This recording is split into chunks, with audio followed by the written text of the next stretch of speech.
ಹಾಗೆ ಅನೇಕರು ಹೊಸಬರು ಸೇರಿಕೊಂಡಂತೆ ಗಣವೇಶಧಾರಿಗಳಾಗಿ ಈ ಒಂದು ಉತ್ಸಾಹ ಕೊಡುವಂತಹ ಸಂಚಲನದಲ್ಲಿ ಭಾಗವಹಿಸಿ, ಶತಾಬ್ದಿ ಸಂಚಲನದಲ್ಲಿ ಭಾಗವಹಿಸಿ ಈ ಒಂದು ಕಾರ್ಯಕ್ರಮ ಉಪಸ್ಥಿತರಿರುವಂತಹ ಎಲ್ಲ ಸ್ವಯಂ ಸೇವಕ ಕಾರ್ಯಕರ್ತ ಸಹೋದರರೇ, ಆತ್ಮೀಯರಾಗಿರುವಂತಹ ಮಾಧ್ಯಮ ಮಿತ್ರರೇ, ಇಷ್ಟು ಹೊತ್ತು ನಮಗೆ ರಕ್ಷಣೆ ಕೊಟ್ಟಿರುವಂತಹ ಆರಕ್ಷಕ ಬಂಧುಗಳೇ ಮತ್ತು ಇನ್ನುಳಿದಂತೆ ಉಪಸ್ಥಿತರಿರುವಂತಹ ಸಮಾಜ ಪ್ರೇಮಿ, ಸಂಘ ಪ್ರೇಮಿ ಬಂಧುಗಳೇ, ಇವತ್ತು ನಿನ್ನೆ ಮೊನ್ನೆ ಎಲ್ಲ ಬಹಳ ಜೋರಾಗಿ ಸುದ್ದಿ ಕೊಡ್ತಾ ಇದೆ. ಏನು ಸಂಘದ ಮೇಲೆ ನಿರ್ಬಂಧ ಹಾಕಿ ಸಂಘದ ಕಾರ್ಯಕ್ರಮ ನಡೆಸೋದಕ್ಕೆ ಅವಕಾಶ ಕೊಡಲ್ಲ, ಅವರು ಅನುಮತಿಗಳು ತಗೊಳ್ಬೇಕು, ಇತ್ಯಾದಿ ಇತ್ಯಾದಿ ಅನೇಕ ಸಂಗತಿಗಳು ಅದು ನಡೀತಿರೋದು ನಮ್ಮ ಗಮನಕ್ಕೆ ಬರುತ್ತದೆ. ಅದರ ಮಧ್ಯದಲ್ಲಿ ಯಾವ ಕಾರ್ಯಕ್ರಮಗಳು ತೊಂದರೆ ಇದ್ದಾನೆ ಅದರ ಪಾಡಿಗೆ ಅದು ಕಾರ್ಯಕ್ರಮ ನಡೀತಾ ಇದೆ. ಮೊನ್ನೆ 12ನೇ ತಾರೀಕು ಭಾನುವಾರ ಶತಾಬ್ದಿ ನಿಮಿತ್ತ ಬೆಂಗಳೂರಿನಲ್ಲಿ 100 ಕಡೆಗಳಲ್ಲಿ ಸಂಚಲನ ನಡೆಯಿತು. 100 ನಗರಗಳಲ್ಲಿ ಹತ್ತಿರ 35,000 ಜನ ಕಾರ್ಯಕರ್ತರು, ಸ್ವಯಂ ಸೇವಕರು ಅದರಲ್ಲಿ ಭಾಗವಹಿಸಿದರು. ಅಂದ್ರೆ ನಮ್ಮ ಹಿಂದೂ ಶಕ್ತಿ ಸಂಗಮ, 82ರ ಹಿಂದೂ ಸಂಗಮ, ಸಮರಸ್ಥ ಸಂಗಮ, ಆ ಎಲ್ಲ ಸಂಖ್ಯೆಗಳಿಗೆ ಲಾಭಿಸುವ ರೀತಿಯಲ್ಲಿ ಕೇವಲ ಬೆಂಗಳೂರು ಮಹಾನಗರದಿಂದ 35,000 ಜನ ಸ್ವಯಂ ಸೇವಕರು ಭಾಗವಹಿಸಿದ್ರು. ಮತ್ತು ಬರೀ ಬೆಂಗಳೂರು ಮಾತ್ರ ಅಲ್ಲ, ರಾಜ್ಯದ ಅನೇಕ ಮಂಡಲಗಳಲ್ಲಿ ಉತ್ಸವಗಳು, ಬಹುತೇಕ ಎಲ್ಲ ಮಂಡಲಗಳಲ್ಲಿ ಉತ್ಸವಗಳು ಒಂದು ಪ್ರೇರಣೆ ಕೊಡುವಂತಹ ರೀತಿಯ ದೊಡ್ಡ ಸಂಖ್ಯೆಯಲ್ಲಿ ಹೊರಗಿನ ವ್ಯಕ್ತಿಗಳು ಆಶ್ಚರ್ಯ ಪಡುವ ರೀತಿಯ, ಇದೇನು ಬ್ಯಾನರ್ ಇಲ್ಲ, ಏನೋ ಸುದ್ದಿ ಇಲ್ಲ, ಏನೋ ಟಿವಿನಲ್ಲಿಲ್ಲ, ಆಡ್ ಇಲ್ಲ, ಏನಿಲ್ಲ, ಇವರು ಇಷ್ಟು 1000 ಜನ ಬರ್ತಾರೆ ಅಂತ ಹೇಳೋ ಅಂದಾಜೇ ಇಲ್ಲ ಅಂತ ನಮ್ಮ ಪೊಲೀಸ್ ಇಲಾಖೆಗೂ ಗೊತ್ತಿದ್ದ ರೀತಿಯಲ್ಲಿ, ಆಶ್ಚರ್ಯ ಪಡುವ ರೀತಿಯಲ್ಲಿ ಈ ಸಂಖ್ಯೆ ಆಗ್ತಿರೋದು ಅನೇಕರಿಗೆ ಖುಷಿಯಾಗಿದೆ, ಅನೇಕರಿಗೆ ಪ್ರೇರಣೆ ಬಂದಿದೆ, ಅನೇಕರಿಗೆ ಭಯ ಆಗಿದೆ. ಅದಲ್ಲದೆ ಇಲ್ಲಿವರೆಗೂ ಸ್ವಯಂ ಸೇವಕನ ಚಿತ್ರ ನಾಣ್ಯದಲ್ಲಿ ಬಂದಿರಲಿಲ್ಲ. ಅವನು ಅವ್ರ ಪಾಡಿಗೆ ಅವನು ಕೆಲಸ ಮಾಡ್ಕೊಂಡು ಹೋಗ್ತಿದ್ದ, ಅವನು ಯಾರಿಗೂ ಗಮನಕ್ಕೆ ಬರದಂಗೆ ಆ ರೀತಿಯ ಪ್ರಚಾರ ವಿಮುಖನಾಗಿ, ಅನಾಮಿಕನಾಗಿ ಅವನೇನು ಕೆಲಸ ಮಾಡ್ಕೊಂಡು ಹೋಗ್ತಿದ್ದ. ಅಂತ ಒಬ್ಬ ಸ್ವಯಂ ಸೇವಕನ ಒಂದು ಚಿತ್ರ, ಅದು ಗಣವೇಶದಲ್ಲಿ ಮತ್ತು ಅವನು ಪ್ರಣಾಮ ಮಾಡ್ತಿರುವಂತಹ ಸ್ಥಿತಿನಲ್ಲಿ ಅದು ನಾಣ್ಯದ ಮೇಲೆ ಮೂಡಿದ್ದು. ಅದರ ಎದುರುಗಡೆಗೆ ಭಾರತ ಮಾತೆಯ ಚಿತ್ರ, ಅದು ನಾಣ್ಯದ ಮೇಲೆ ಮೂಡಿದ್ದು. ಸಂಘದ ಶತಾಬ್ದಿಯ ಒಂದು ಹಿನ್ನೆಲೆ ಇಟ್ಕೊಂಡು ಬಿಡುಗಡೆ ಆಗಿದ್ದು, ಸ್ಟಾಂಪ್ ಬಿಡುಗಡೆ ಆಗಿದ್ದು, ಇದನ್ನ ಪ್ರಧಾನಿನೇ ಬಿಡುಗಡೆ ಮಾಡಿದ್ದು, ಬಿಡುಗಡೆ ಮಾತ್ರ ಅದ್ಭುತವಾಗಿ ಮಾತಾಡಿದ್ದು, ಪ್ರಧಾನಿಗಳೇ ಸಂಘದ ಬಗ್ಗೆ ಲೇಖನ ಬರೆದಿದ್ದು. ಎಲ್ಲ ಕಡೆಗಳಲ್ಲೂ ಈ ಸಂಘದ ಸ್ವಾಗತದ ವಾತಾವರಣ, ಹಿಂದುತ್ವದ ವಾತಾವರಣ ನೋಡಿದಾಗ ಕೆಲವರಿಗೆಲ್ಲೋ ಸ್ವಲ್ಪ ತಮ್ಮ ಕುರ್ಚಿ ಅಲ್ಲಾಡ್ತಿದೆ ಅಂತ ಅನಿಸಿ ಈ ರೀತಿಯ ಕೆಲವು ಸಂಗತಿಗಳನ್ನು ಮಾಡುವಂತಹ ಪ್ರಯತ್ನಗಳನ್ನ ಮಾಡ್ತಾ ಇದ್ದಾರೆ. ಆದರೆ ಸಂಘ ಗೊತ್ತಿದೆ ನಮಗೆ, ಇದು ಸಂಘ ಸುಮ್ಮನೆ ಬೆಳೆದಿರೋದಲ್ಲ.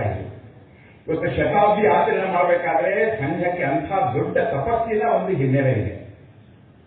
ನಾವೇ ನೋಡ್ತೀವಿ, ನಮ್ಮ ಜೀವನದಲ್ಲೇ ನೋಡ್ತೀವಿ.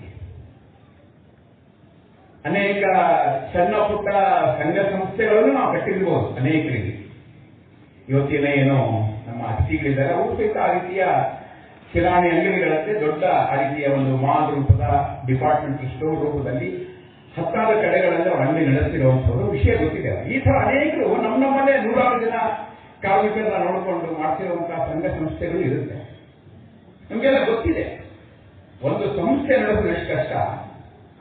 ಅದು ಏನೋ ಕೊಡ್ತೇನೆ, ಯಾವ ಪ್ರತಿಫಲಾಪೇಕ್ಷೆನೂ ಇರ್ತೇನೆ, ನೀವು ಕೇವಲ ದುಡಿಬೇಕು ಅಂತ ಅನ್ಕೊಂಡು ಮತ್ತೇನು ಸಾಮಾನ್ಯ ಸ್ಥಿತಿರಲ್ಲ, ಅತ್ಯಂತ ಕಷ್ಟದಲ್ಲಿ ಬಯಸ್ಕೊಂಡು ತೆಗೆದುಕೊಂಡು ಸ್ವಂತ ದುಡ್ಡು ಖರ್ಚು ಮಾಡಿ ಯಾವುದೇ ಉಪಯೋಗ ಇಲ್ಲ. ಎಲ್ಲರೂ ಬೈಯೋರೆ, ಎಲ್ಲರೂ ಒಂದು ರೀತಿಯಲ್ಲಿ ನೆಗೆಟಿವ್ ಆಗಿ ಹೇಳುವಂತ ಸ್ಥಿತಿನಲ್ಲಿ ಇದ್ದಾಗ ಸಂಘ ಬೆಳೆದುಕೊಂಡು ಬಂದಿರೋದು.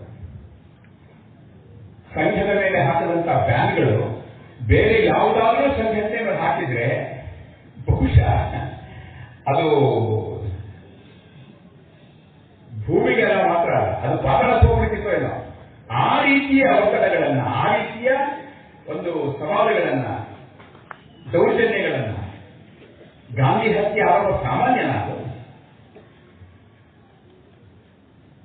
ಗಾಂಧಿ ಹತ್ಯೆ ಆರೋಪ ಇಡೀ ಭಾರತದ ಜನಮಾನಸದಲ್ಲಿ ಗಾಂಧೀಜಿ ಒಬ್ಬ ಕಣ್ಮಣಿಯಾಗಿರ್ಬೇಕಾದಾಗ ಅಂತ ಮಹಾತ್ಮನ ಕೊಂದಿದಲ್ಲಿರೋ ಅಂತ ಹೇಳುವಂತ ಒಂದು ಆರೋಪ ಇತ್ತು, ಒಂದು ಸುಳ್ಳಿತ್ತು. ಆ ಸುಳ್ಳು ಬಂದ ಹೇಗಿರ್ಬೋದು ನಮ್ಮ ಸ್ಥಿತಿ? ಅನೇಕ ಸಂಸ್ಥೆಗಳನ್ನ ಹಿಡಿದು ಹೊಡೆದು ಕಲ್ತುರುವುದು, ಒಂದ್ ಕಡೆ ಹಾಕಿ ಸುಟ್ಟರು. ಎಷ್ಟು ಒತ್ತಡಗಳನ್ನು ಸಂಘ ಸಹಿಸಿಕೊಂಡಿಲ್ಲ. ಇದೆಲ್ಲದರ ನಡುವೆ ಶಾಂತವಾಗಿ ಯಾವುದೇ ಪ್ರಚೋದನೆಗೊಳಪಡದೇನೆ ಸಮಾಜಕ್ಕೆ ಒಂದು ಸ್ವಂತ ಸೂತ್ರ ಕೊಡಬಹುದಾಗಿತ್ತು. ಅನೇಕರು ಹೇಳ್ತಾರಲ್ಲ, ನೀವು ಈ ದಂಡ ಹಿಡಿಕೊಂಡು ಹೋಗ್ತೀರಾ, ನೀವು ಹಿಂಸಾವಾದಿಗಳು ಅಂತ. ನಿಜಕ್ಕೂ ನಾವು ಹಿಂಸಾವಾದಿಗಳಾಗಿದ್ರೆ ಗಾಂಧಿ ಹತ್ಯೆ ಅಂತ ಆರೋಪ, ಸುಳ್ಳು ಆರೋಪ ನಮ್ಮ ಮೇಲೆ ಬಂದಿದ್ದೆ, ಆ ಹಿಂಸಾವಾದಿಗಳ ಒಂದು ಪರ್ಸೆಂಟ್ ಆದ್ರೂ ನಮ್ಮ ಮನಸ್ಸಲ್ಲಿ ಹಿಂಸಾವಾದಿಗಳು ಅಂತ ಇದ್ದಿದ್ರೆ ಅವತ್ತು ನಾವು ಸಮಾಜಕ್ಕೆ ವಾಪಸ್ ಅವತ್ತು ಯಾರ್ಯಾರು ನಮ್ಮ ಮೇಲೆ ದಾಳಿ ಮಾಡಿದ್ರು, ಯಾರ್ಯಾರು ನಮ್ಮನ್ನು ಹೊಡೆದ್ರು, ಬೈದ್ರು, ಅವರನ್ನ ನಾವು ವಾಪಸ್ ಉತ್ತರ ಕೊಡಬಹುದಾಗಿತ್ತು. ಆದ್ರೆ ನಾವು ಆ ರೀತಿಯ ಹಿಂಸೆ ಮಾತ್ರ ಅಲ್ಲ, ನಾವು ಪ್ರೀತಿಯ ವಾದಿಗಳು. ನಾವು ದಂಡ ಅದೊಂದು ರಕ್ಷಣೆಯ, ಅದೊಂದು ಶಕ್ತಿ ಸಾಮರ್ಥ್ಯದ, ಆತ್ಮವಿಶ್ವಾಸದ ಒಂದು ಸಂಕೇತ ಅಷ್ಟೇ. ಯಾರಿಗೆ ಯಾವ ಸಂಕೇತ ಕೊಡಬೇಕು ಆ ಸಂಕೇತ ತೆಗೆದುಕೋಬೇಕಾಗುತ್ತೆ. ಆ ಕಾರಣಕ್ಕೋಸ್ಕರ ಮಾತ್ರ ನಮ್ಮ ಕೈಯಲ್ಲಿ ಯಾವುದೇ ನಮ್ಮ ದೇವತೆಗಳು ಬರಿಗೆ ಇಲ್ಲ, ಅವರೆಲ್ಲರ ಕೈ ಶಸ್ತ್ರ ಇದೆ. ಅದರರ್ಥ ಕೆಟ್ಟದ್ದು ಮಾಡ್ತಾರ ಅಲ್ಲ, ಅವ್ರು ಮಾಡೋದು ಒಳ್ಳೇದೇನೆ, ದೇವತೆ ಮಾಡೋದು ಒಳ್ಳೇದೇನೆ. ಆದರೆ ನಿಗ್ರಹ, ವಿಶೇಷವಾಗಿ ಆ ರೀತಿಯ ದುಷ್ಟ ನಿಗ್ರಹಕ್ಕೋಸ್ಕರ ಅವರೆಲ್ಲರ ಕೈನಲ್ಲಿ, ಅತ್ಯಂತ ಶಾಂತವಾಗಿರೋ ದೇವತೆ ಕೈನಲ್ಲೂ ಒಂದು ಶಸ್ತ್ರ ಇದೆ. ಆ ರೀತಿ ಒಂದು ಶಾಂತಿಯ ಸಂಕೇತವಾಗಿ ನಾವು ಒಂದು ಶಸ್ತ್ರ ಇಟ್ಕೊಂಡಿರೋದು. ಆ ರೀತಿಯಲ್ಲಿ ಅಂಥ ಒಂದು ಗಾಂಧಿ ಹತ್ಯೆಯ ಆರೋಪವನ್ನು ಎದುರಿಸಿದ್ದೀಯಲ್ಲ, ಅಸಾಧಾರಣವಾಗಿದೆ. ಅಂಥ ವಿಪತ್ತುಗಳನ್ನ, ಕಷ್ಟಗಳನ್ನು ಎದುರಿಸ್ಕೊಂಡು ಬಂದಿರುವಂತಹ ಸಂಘಕ್ಕೆ ಇವತ್ತಿನ ಯಾರೋ ವ್ಯಕ್ತಿ ಸಂಘದ ಮೇಲೆ ಆ ಮಾಡ್ಬಿಡ್ತೀವಿ, ಹೀಗೆ ಮಾಡ್ಬಿಡ್ತೀವಿ ಅಂತೇನು ಬೊಬ್ಬೆ ಹಾಕ್ತಾರ, ಅದಕ್ಕೆ ಅರ್ಥ ಇಲ್ಲ. ಅದಕ್ಕೆ ವಿಚಿತ್ರ ಅಂದ್ರೆ ಸಂಘ ಇಷ್ಟೆಲ್ಲ ಕಷ್ಟಗಳ ಮಧ್ಯದಲ್ಲಿ ಅದು ಮತ್ತೆ ಎತ್ತಿದೆ, ಪುಟಿದು ಚಿಮ್ಮುತ್ತಿದೆ. ಅಂಥ ಶಕ್ತಿ ಹೃದಯದ ಒಳಗಿನಿಂದ ಈಗೇನು ಗೀತೆ ಹೇಳಿದ್ರು ಆ ರೀತಿ ಅಂತಃಶಕ್ತಿ ಒಳಗಿನ ಬರ್ತಿದೆ. ಇದ್ಯಾವುದೋ ಸರ್ಕಾರದ ನೌಕರಿಗೋಸ್ಕರನೋ, ಯಾವುದೋ ಗ್ರೇಸ್ ಮಾರ್ಕ್ಸ್ಗೋಸ್ಕರನೋ, ಯಾವುದೋ NCC ಸ್ಕೌಟ್ಸ್ ತರ ಏನೋ ರಿಫ್ರೆಶ್ಮೆಂಟ್ಗೋಸ್ಕರನೋ, ಯಾವುದೋ ನೌಕರಿಗೋಸ್ಕರನೋ, ಅಥವಾ ಇನ್ಯಾವುದೋ ರೀತಿಯ ಸೌಲಭ್ಯ ಪ್ರಾಪ್ತಕ್ಕೋಸ್ಕರನೋ, ಅಧಿಕಾರಕ್ಕೋಸ್ಕರನೋ, ಯಾವುದೇ ಸಣ್ಣ ಪುಟ್ಟ ರೀತಿಯ ಸಂಗತಿಗಳಲ್ಲೇ ಅಲ್ಲ. ಯಾರೋ MLA ಮಾಡಬೇಕು, MP ಮಾಡಬೇಕು, PM ಮಾಡಬೇಕು, CM ಮಾಡಬೇಕು ಅಂತಲೂ ಅಲ್ಲ. ಇದು ಎಂಥ ದೊಡ್ಡ ಕಲ್ಪನೆ ಇಟ್ಕೊಂಡು ಸಂಘ ಹೊರಟಿರುವಂತದ್ದು. ಆ ಕೆಲಸದ ಮಧ್ಯದಲ್ಲಿ ಮಾಡ್ತಿರುವಂತಹ ಕೆಲಸ ಇದು ಸಾಮಾನ್ಯ ಅಲ್ಲ. ಇದು ನಾವು ಅನೇಕ ಸಂಘಟನೆ ನೋಡ್ಬಿಟ್ಟಿದ್ದೀವಿ. ಹಾಗೆ ನವಗುಂದದ ರೈತ ಸಂಘಟನೆಗೆ ಬಹಳ ಖ್ಯಾತಿ ಇರುವಂತಹದ್ದು ನಮಗೆ ಗೊತ್ತಿದೆ. ರೈತ ಸಂಘಟನೆಗಳು ಏನಾದವು, ಕನ್ನಡ ಸಂಘಟನೆಗಳು ಏನಾದವು, ದಲಿತ ಸಂಘಟನೆಗಳು ಏನಾದವು, ನಮ್ಮನ್ನು ವಿರೋಧ ಮಾಡಿಕೊಂಡು ಬಂದಂತಹ ನಮ್ಮ ಸಂಘ ಪ್ರಾರಂಭ ಆದ ದಿವಸಗಳಲ್ಲೇ ಪ್ರಾರಂಭ ಆದಂತಹ ಕಮ್ಯುನಿಸ್ಟ್ ಸಂಘಟನೆ ಅದು ABCDEFG ಹೋಗ್ತಿದೆ, ಜಡ್ವರೆಗೂ ಹೋಗ್ತಿದೆ. ಒಂದು ಸಂಘ, ಒಂದು ಸಂಘಟನೆ, ಒಂದು ಸಂಸ್ಥೆ 100 ವರ್ಷಗಳ ಕಾಲ ಅದು ಒಡೆಯೇ ಮುಂದೆ ಹೋಗ್ಬೇಕು ಅಂತಿದ್ರೆ ಅದು ಸಾಮಾನ್ಯ ಅಲ್ಲ. ಅದು ಗೊತ್ತಿರಲಿಲ್ಲ ನನಗೆ. ನಾವೇ ಎಷ್ಟು ದೊಡ್ಡ ಜನ ಸಮೂಹ ಇದೆ, ಲಕ್ಷಗಳಲ್ಲ, 1-2 ಕೋಟಿ ಅಲ್ಲ, ಎಲ್ಲ ಸೇರಿಸಿಕೊಂಡ್ರೆ ಇವತ್ತು ಹತ್ತತ್ರ ನಮ್ಮ ಹಿತೈಷಿಗಳು, ರಾಜಕೀಯ ಅಭಿಮಾನಿಗಳು ಮತ್ತು ಸಂಘದ ಸ್ವಯಂ ಸೇವಕರು ಮತ್ತು ಸಂಘದ ಏನೊಂದು ವೈಚಾರಿಕ ಪರಿವಾರ ಇದೆಯೋ ಆ ಪರಿವಾರದ ಒಟ್ಟು ಸಂಘಟನೆಗಳ ಒಟ್ಟು ಸದಸ್ಯರ ಸಂಖ್ಯೆ ತಗೊಂಡ್ರೆ ಅದೇ ನಮ್ಮ ಹತ್ತತ್ರ 28 ಕೋಟಿ ಆಗುತ್ತೆ.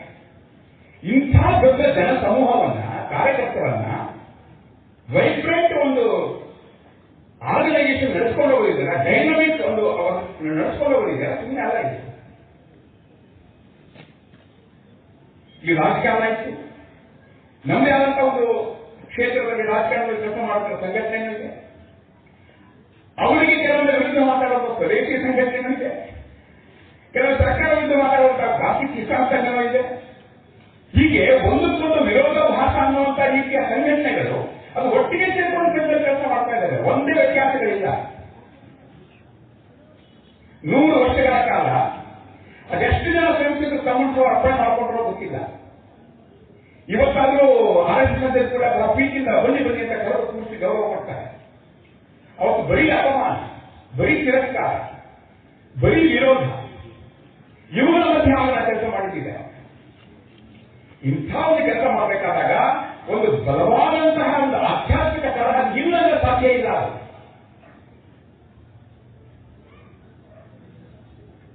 ಅನೇಕ ಮಠಗಳನ್ನ ನೋಡ್ತೀವಿ ನಾವು, ಆಧ್ಯಾತ್ಮಿಕ ಸಂಸ್ಥೆಗಳನ್ನ ನೋಡ್ತೀವಿ. ಅದೇ ಅಧ್ಯಾತ್ಮ ಅಂತ ಅಂದ್ಕೊಂಡೇ ಇರೋದಲ್ಲಿ ಅಲ್ಲೂ ಸಹಿತ ಗಡಿಬಿಡಿಗಳಾಗತ್ತೆ. ನಾವೇ ನೋಡಿದೀವಿ ಅನೇಕ ಆ ರೀತಿಯ ಘಟನೆಗಳನ್ನ. ಅಂದ್ರೆ ಆಧ್ಯಾತ್ಮಿಕ ಶಕ್ತಿ ನಿಂತ್ಕೊಂಡೇ ಹೊರಟಂತ ಸರ್ವವನ್ನು ನಾವು ಸಮರ್ಪಣೆ ಮಾಡಿ ಸಮಾಜಕ್ಕೋಸ್ಕರ ಕೊಟ್ಟಿದ್ದೀವಿ, ಭಗವಂತನಿಗೋಸ್ಕರ ಕೊಟ್ಟಿದ್ದೀವಿ ಅಂದ್ಕೊಂಡು ಕಾವಿಧಾರಿಗಳಾಗಿ ಬಂದಂತಹ ಸಂಘಟನೆಗಳು ಹೊಡೆದಿದೆ. ದೂರ ಬೇಡ, ರಾಮಕೃಷ್ಣ ಆಶ್ರಮನೇ ಅದು ಹೊಡೆದಿದೆ.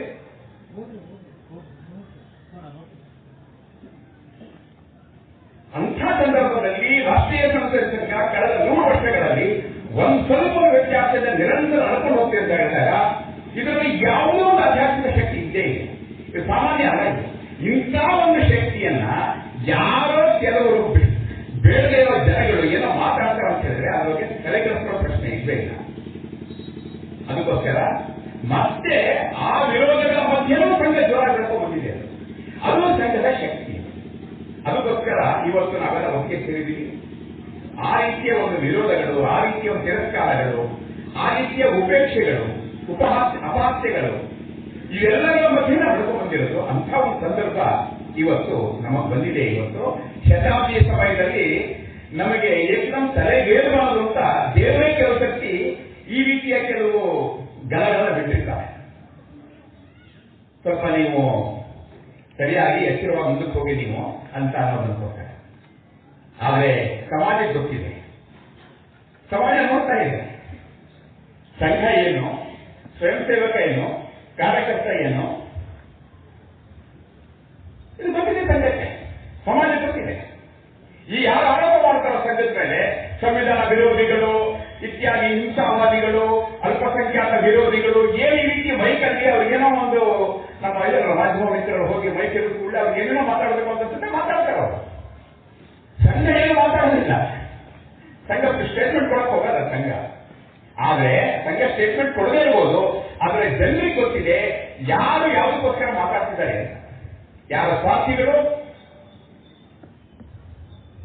ಯಾರು ನಿಸ್ವಾರ್ಥಿಗಳು, ಯಾರು ದೇಶಕ್ಕೋಸ್ಕರ ಕೆಲಸ ಮಾಡ್ತಿದ್ದಾರೆ, ಯಾರು ಸಮಾಜಕ್ಕೋಸ್ಕರ ಕೆಲಸ ಮಾಡ್ತಿದ್ದಾರೆ, ಯಾರು ತಮ್ಮ ಸ್ವಂತ ಒಂದು ರಾಜಕೀಯಕ್ಕೋಸ್ಕರ, ಅಧಿಕಾರಕ್ಕೋಸ್ಕರ ಈ ಥರದ ಸಂಗತಿಗಳು ಮಾತಾಡ್ತಿರೋದ್ರಿಂದ ಬಹಳ ಸ್ಪಷ್ಟ ಗೊತ್ತಿದೆ. ಹೀಗಾಗಿ ಅದು ಯಾವುದಕ್ಕೂ ತಲೆ ಕೆಡಿಸ್ಕೊಳ್ಳದೇನೆ ಸಂಘ ನಿರಂತರವಾಗಿ ಅದು ಬೆಳ್ಕೊಂಡು ಬಂದಿದೆ.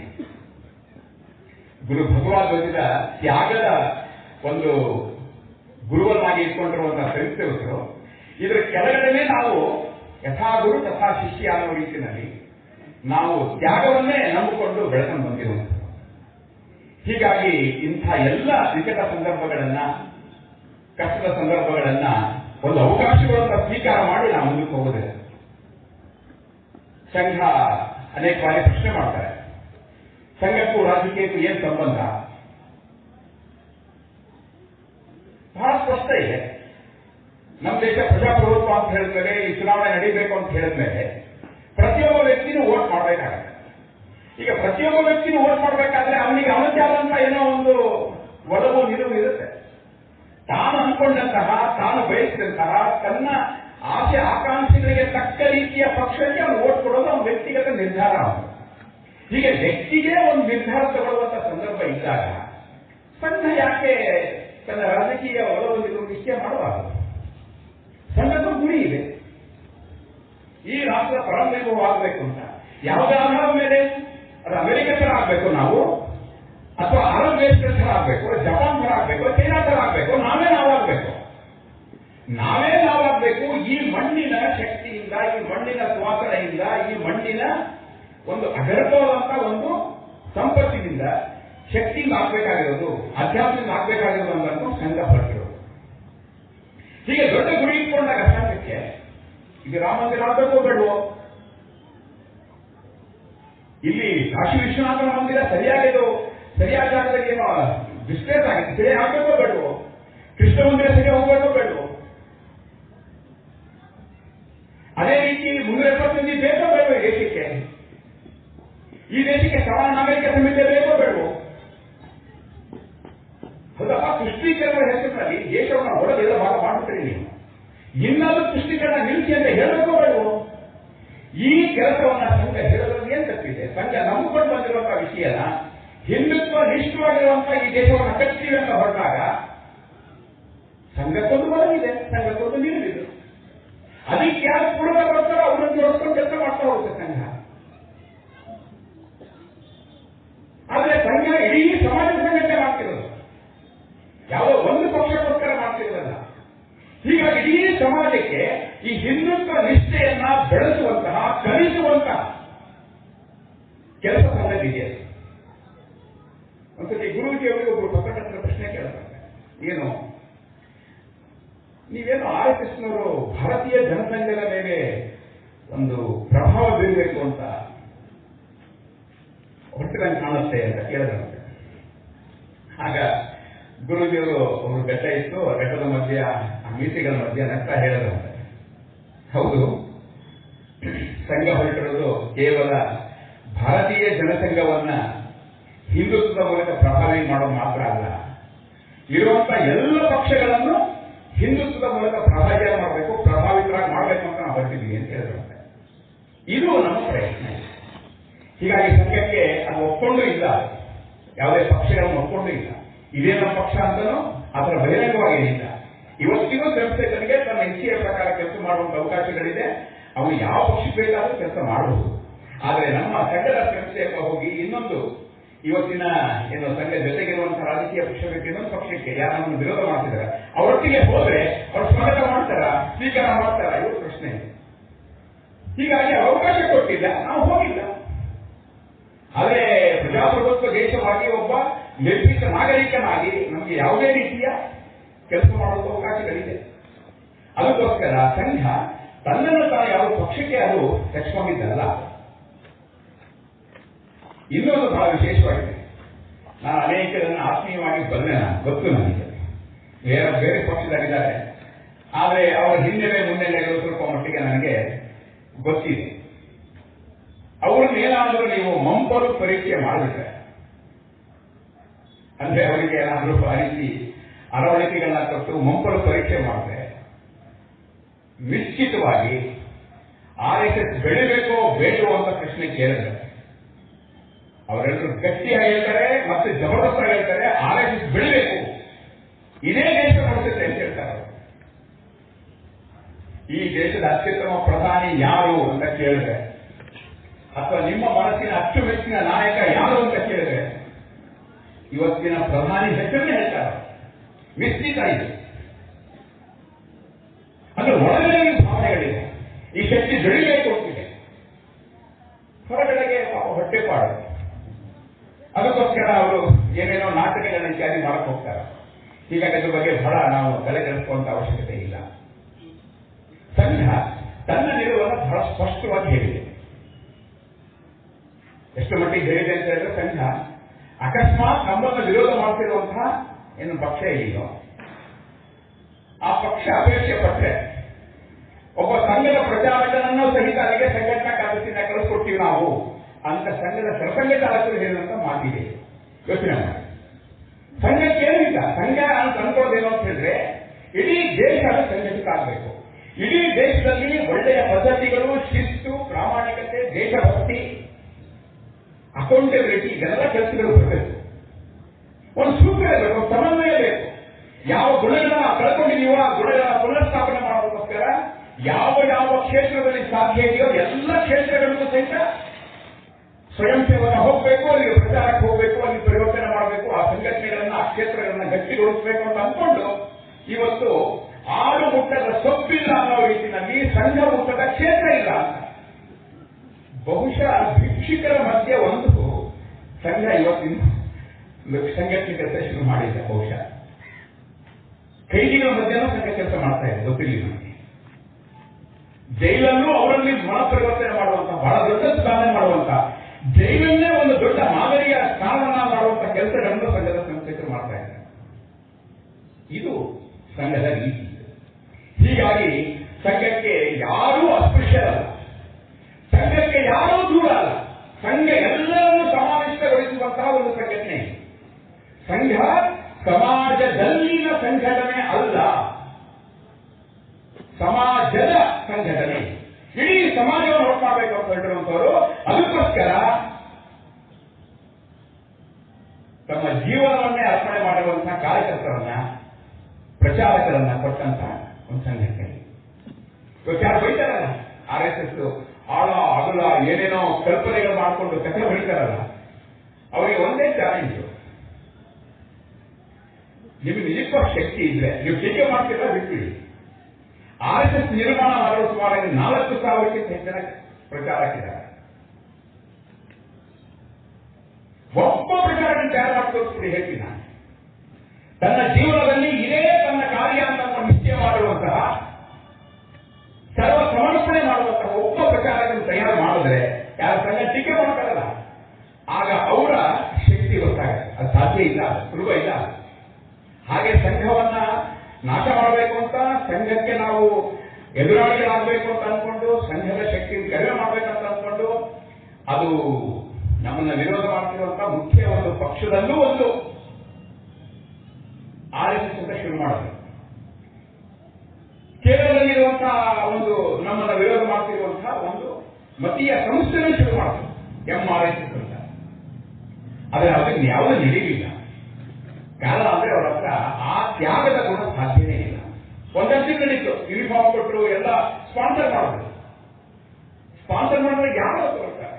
ಇಲ್ಲಿ ಕೂತ್ಕೊಂಡಿರುವಂತ 500ಕ್ಕಿಂತ ಹೆಚ್ಚಿನ ಸ್ವಯಂಸೇವಕರು ಕಷ್ಟಪಟ್ಟು ತಮ್ಮ ಜೇಬಿಂದ ಕೈ ಹಾಕಿ, ಜೇಬಿಂದ ಹಣ ಹಾಕಿ ಅವರು ಇವತ್ತು ಗಣೇಶ ತಗೊಂಡಿರೋದು. ಅನೇಕ ಕಷ್ಟ ಇದೆ, ಯಾರು ಸ್ಪಾನ್ಸರ್ಸ್ ಇಲ್ಲ, ಇಲ್ಲಿ ಯಾರಿಗೂ ಇಲ್ಲಿ ಬಂದವರಿಗೆ ದುಡ್ಡು ಕೊಡಲ್ಲ, ಬದಲಾಗಿ ನಾವು ಖರ್ಚು ಮಾಡ್ಕೊಡ್ತೀವಿ. ಹೀಗೆ ಕೊಡುವುದನ್ನು ಅಭ್ಯಾಸ ಮಾಡತಕ್ಕಂಥ ಸಂಘ ಬೆಳೀತು, ಯಾರು ತಗೊಳ್ಳೋದನ್ನು ಅಭ್ಯಾಸ ಮಾಡುತ್ತಾ ಹೋದವರು ನಾಶ ಆಗುತ್ತೆ. ಇದನ್ನ ನೋಡಿ, ಈ ರೀತಿಯಲ್ಲಿ ಸಂಘ ನಿಸ್ವಾರ್ಥತೆಯ ಒಂದು ರಥವಾಗಿ, ನಿಸ್ವಾರ್ಥತೆಯ ಒಂದು ಬಹಳ ದೊಡ್ಡ ಒಂದು ಪ್ರವಾಹವಾಗಿ ಇದು ಬೆಳ್ಕೊಂಡು ಬರ್ತಾ ಇದೆ. ಇದನ್ನ ನೋಡಿದಾಗ ಪಾಪ ಕೆಲವರಿಗೆ ನಮ್ಗೆ ಪಾಪ ಅಂತ ಅನ್ಸುತ್ತೆ, ನಮಗೆ ಅವರಿಗೆ ಹೊಟ್ಟೆ ಉರಿಯಾಗುತ್ತೆ. ಆ ಹೊಟ್ಟೆ ಉರಿದಾಗ ಅವ್ರು ಏನೇನೋ ಪಾಪ ಮಾತಾಡ್ತಾರೆ, ಗೊತ್ತಿಲ್ಲ ಅವರಿಗೆ.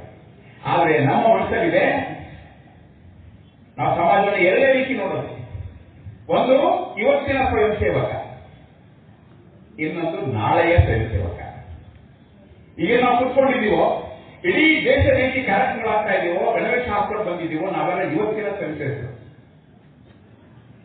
ಇನ್ಯಾರು ಗಣವೇಶ ಹಾಕಿಲ್ಲ, ಸಮಾಜದೆಲ್ಲ ಹೊರಗಡೆ ಇದ್ದಾರೆ. ಅವ್ರ ಪೈಕಿ ಸಂಘದ ವಿರೋಧಿಗಳು ಆಗಿರಬಹುದು, ಅವರು ನಾಳೆಯ ಸ್ವಯಂ ಸೇವಕರು. ಹೀಗಾಗಿ ನಮ್ಮ ಮನಸ್ಸಲ್ಲಿ ಬಹಳ ಸ್ಪಷ್ಟ ಇದೆ, ಇಡೀ ಹಿಂದೂ ಸಮಾಜವನ್ನ ದೇಶಭಕ್ತರಾಗಿ, ಶಿಸ್ತಿನ ಸೈನಿಕರಾಗಿ, ಹಿಂದುತ್ವದ ಒಬ್ಬ ಪ್ರಖರ ಆ ರೀತಿಯ ಪ್ರತಿಪಾದಕರಾಗಿ ತಯಾರು ಮಾಡೋದಕ್ಕೋಸ್ಕರ ಸಂಘ ಹೊರಟಿದೆ. ಇವತ್ತಲ್ಲ ನಾಳೆ ನಮ್ಮನ್ನು ಯಾರು ಟೀಕೆ ಮಾಡ್ತಿದಾರೋ ಅವ್ರಿಗೂ ಸಹಿತ ಗಣವೇಶ ಹಾಕ್ತವ್ರೆ. ಅಕಸ್ಮಾತ್ ಫಿಸಿಕಲಿ ಹಾಕದೇ ಇದ್ರು ಮಾನಸಿಕವಾಗಿ, ಬೌದ್ಧಿಕವಾಗಂತನೂ, ವೈಚಾರಿಕವಾಗಂತನೂ ಖಂಡಿತವಾಗಿ ನಾವು ಗಣವೇಶ ಹಾಕ್ತೀವಿ.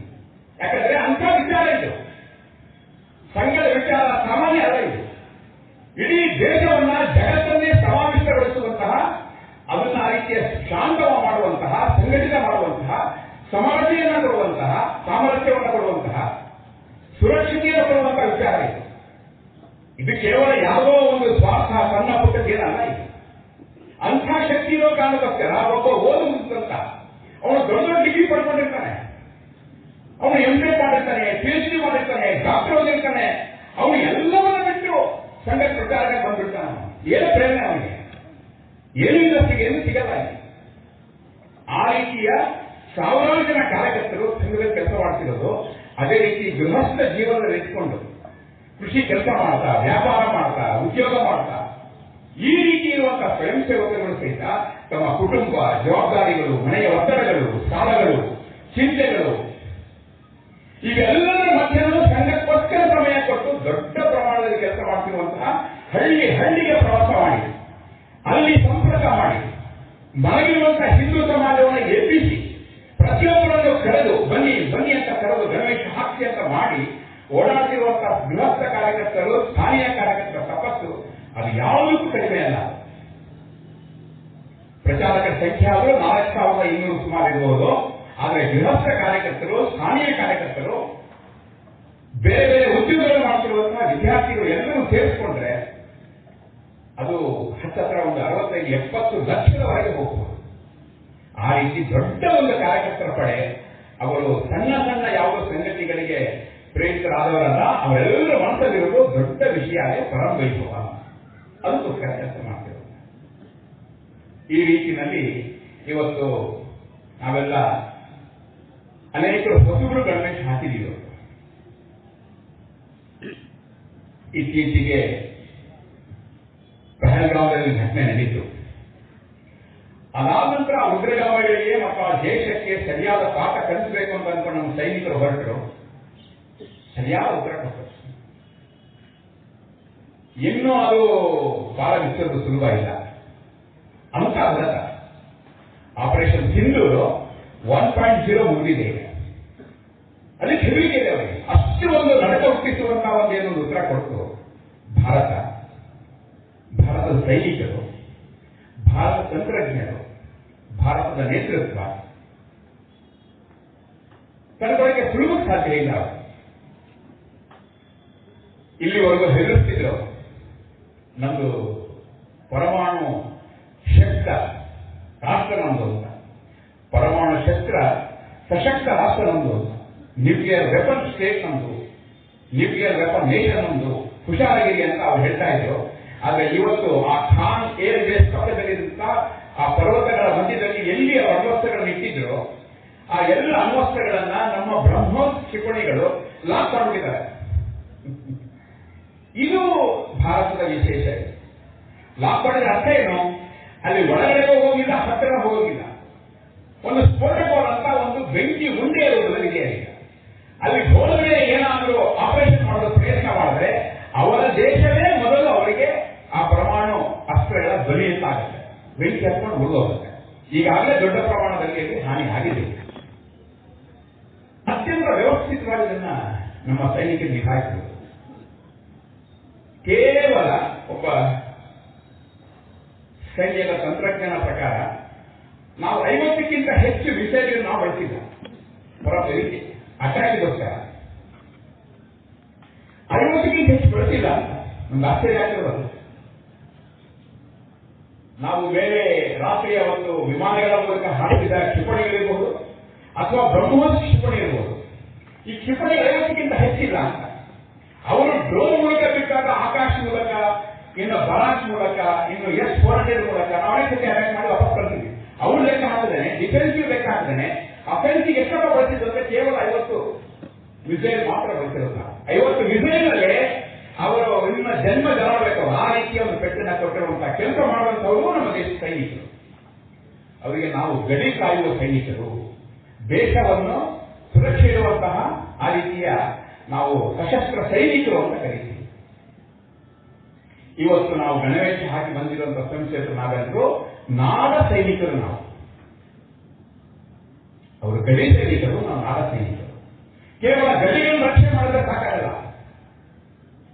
ಒಳಗಡೆ ಇರುವಂತಹ ಜನಗಳ ಮನಸ್ಸನ್ನ, ಸಮಾಜವನ್ನ, ಇಲ್ಲಿರುವಂತಹ ರೀತಿ ನೀತಿಗಳನ್ನ ನಿರ್ಧಾರ ಮಾಡಬೇಕಾಗಿರೋದು, ಸರಿ ಮಾಡಬೇಕಾಗಿರೋದು ಭಾಷೆಯನ್ನ, ಸಂಸ್ಕೃತಿಯನ್ನ, ರೀತಿ ನೀತಿಗಳನ್ನ ಸರಿಪಡಿಸಿಕೊಂಡು ಹೋಗಬೇಕಾಗಿರೋ ನಾಡ ಸೈನಿಕರ ಅವಶ್ಯಕತೆ ಇದೆ. ಹೀಗಾಗಿ ನಾವೆಲ್ಲರೂ ಯಾರು ಗಣವೇಶ ಹಾಕೊಂಡಿದ್ದೀವೋ ನಮ್ಮ ಕೆಲಸ ಅದು ಇಲ್ಲಿನ ಒಳಗಿನ ಅನೇಕ ಸಂಗತಿಗಳನ್ನು ಸರಿ ಮಾಡೋದಾಗಿದ್ದೀವಿ. ನಾವೇನೋ ಫ್ಯಾಷನ್ಗೋಸ್ಕರ ಗಣವೇಶ ಹಾಕಿದ್ರು ಯಾರು ಅನ್ಕೋಬೇಡಿದೆ ಬಿಟ್ಟು. ನಾವು ಇಲ್ಲಿವರೆಗೂ ಜಾಗೃತ ಹಿಂದೂಗಳು ಆಗಿದ್ದಿರಬಹುದು.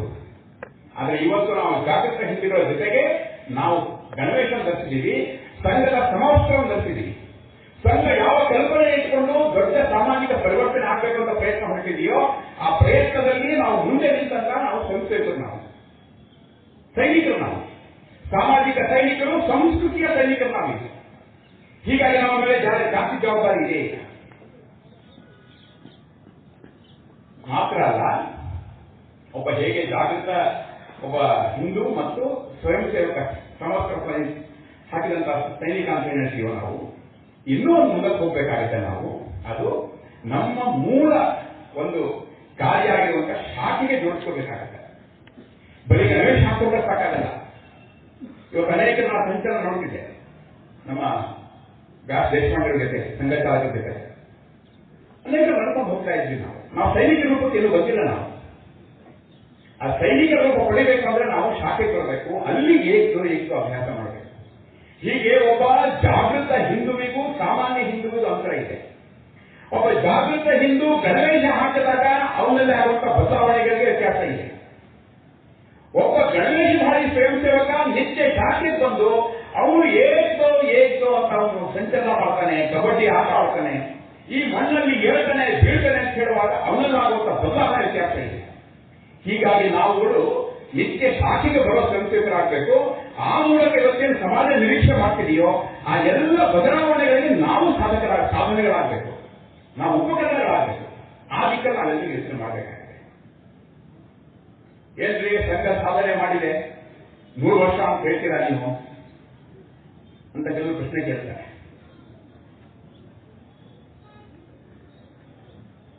ಬಹಳ ಸುಲಭದ ಉತ್ತರ ಅಂತ ಹೇಳಿದ್ರೆ, ಯಾರು ಪ್ರಶ್ನೆ ಕೇಳ್ತಿರೋರಿಗೆ ನಾವು ಕೇಳ್ಬಹುದು.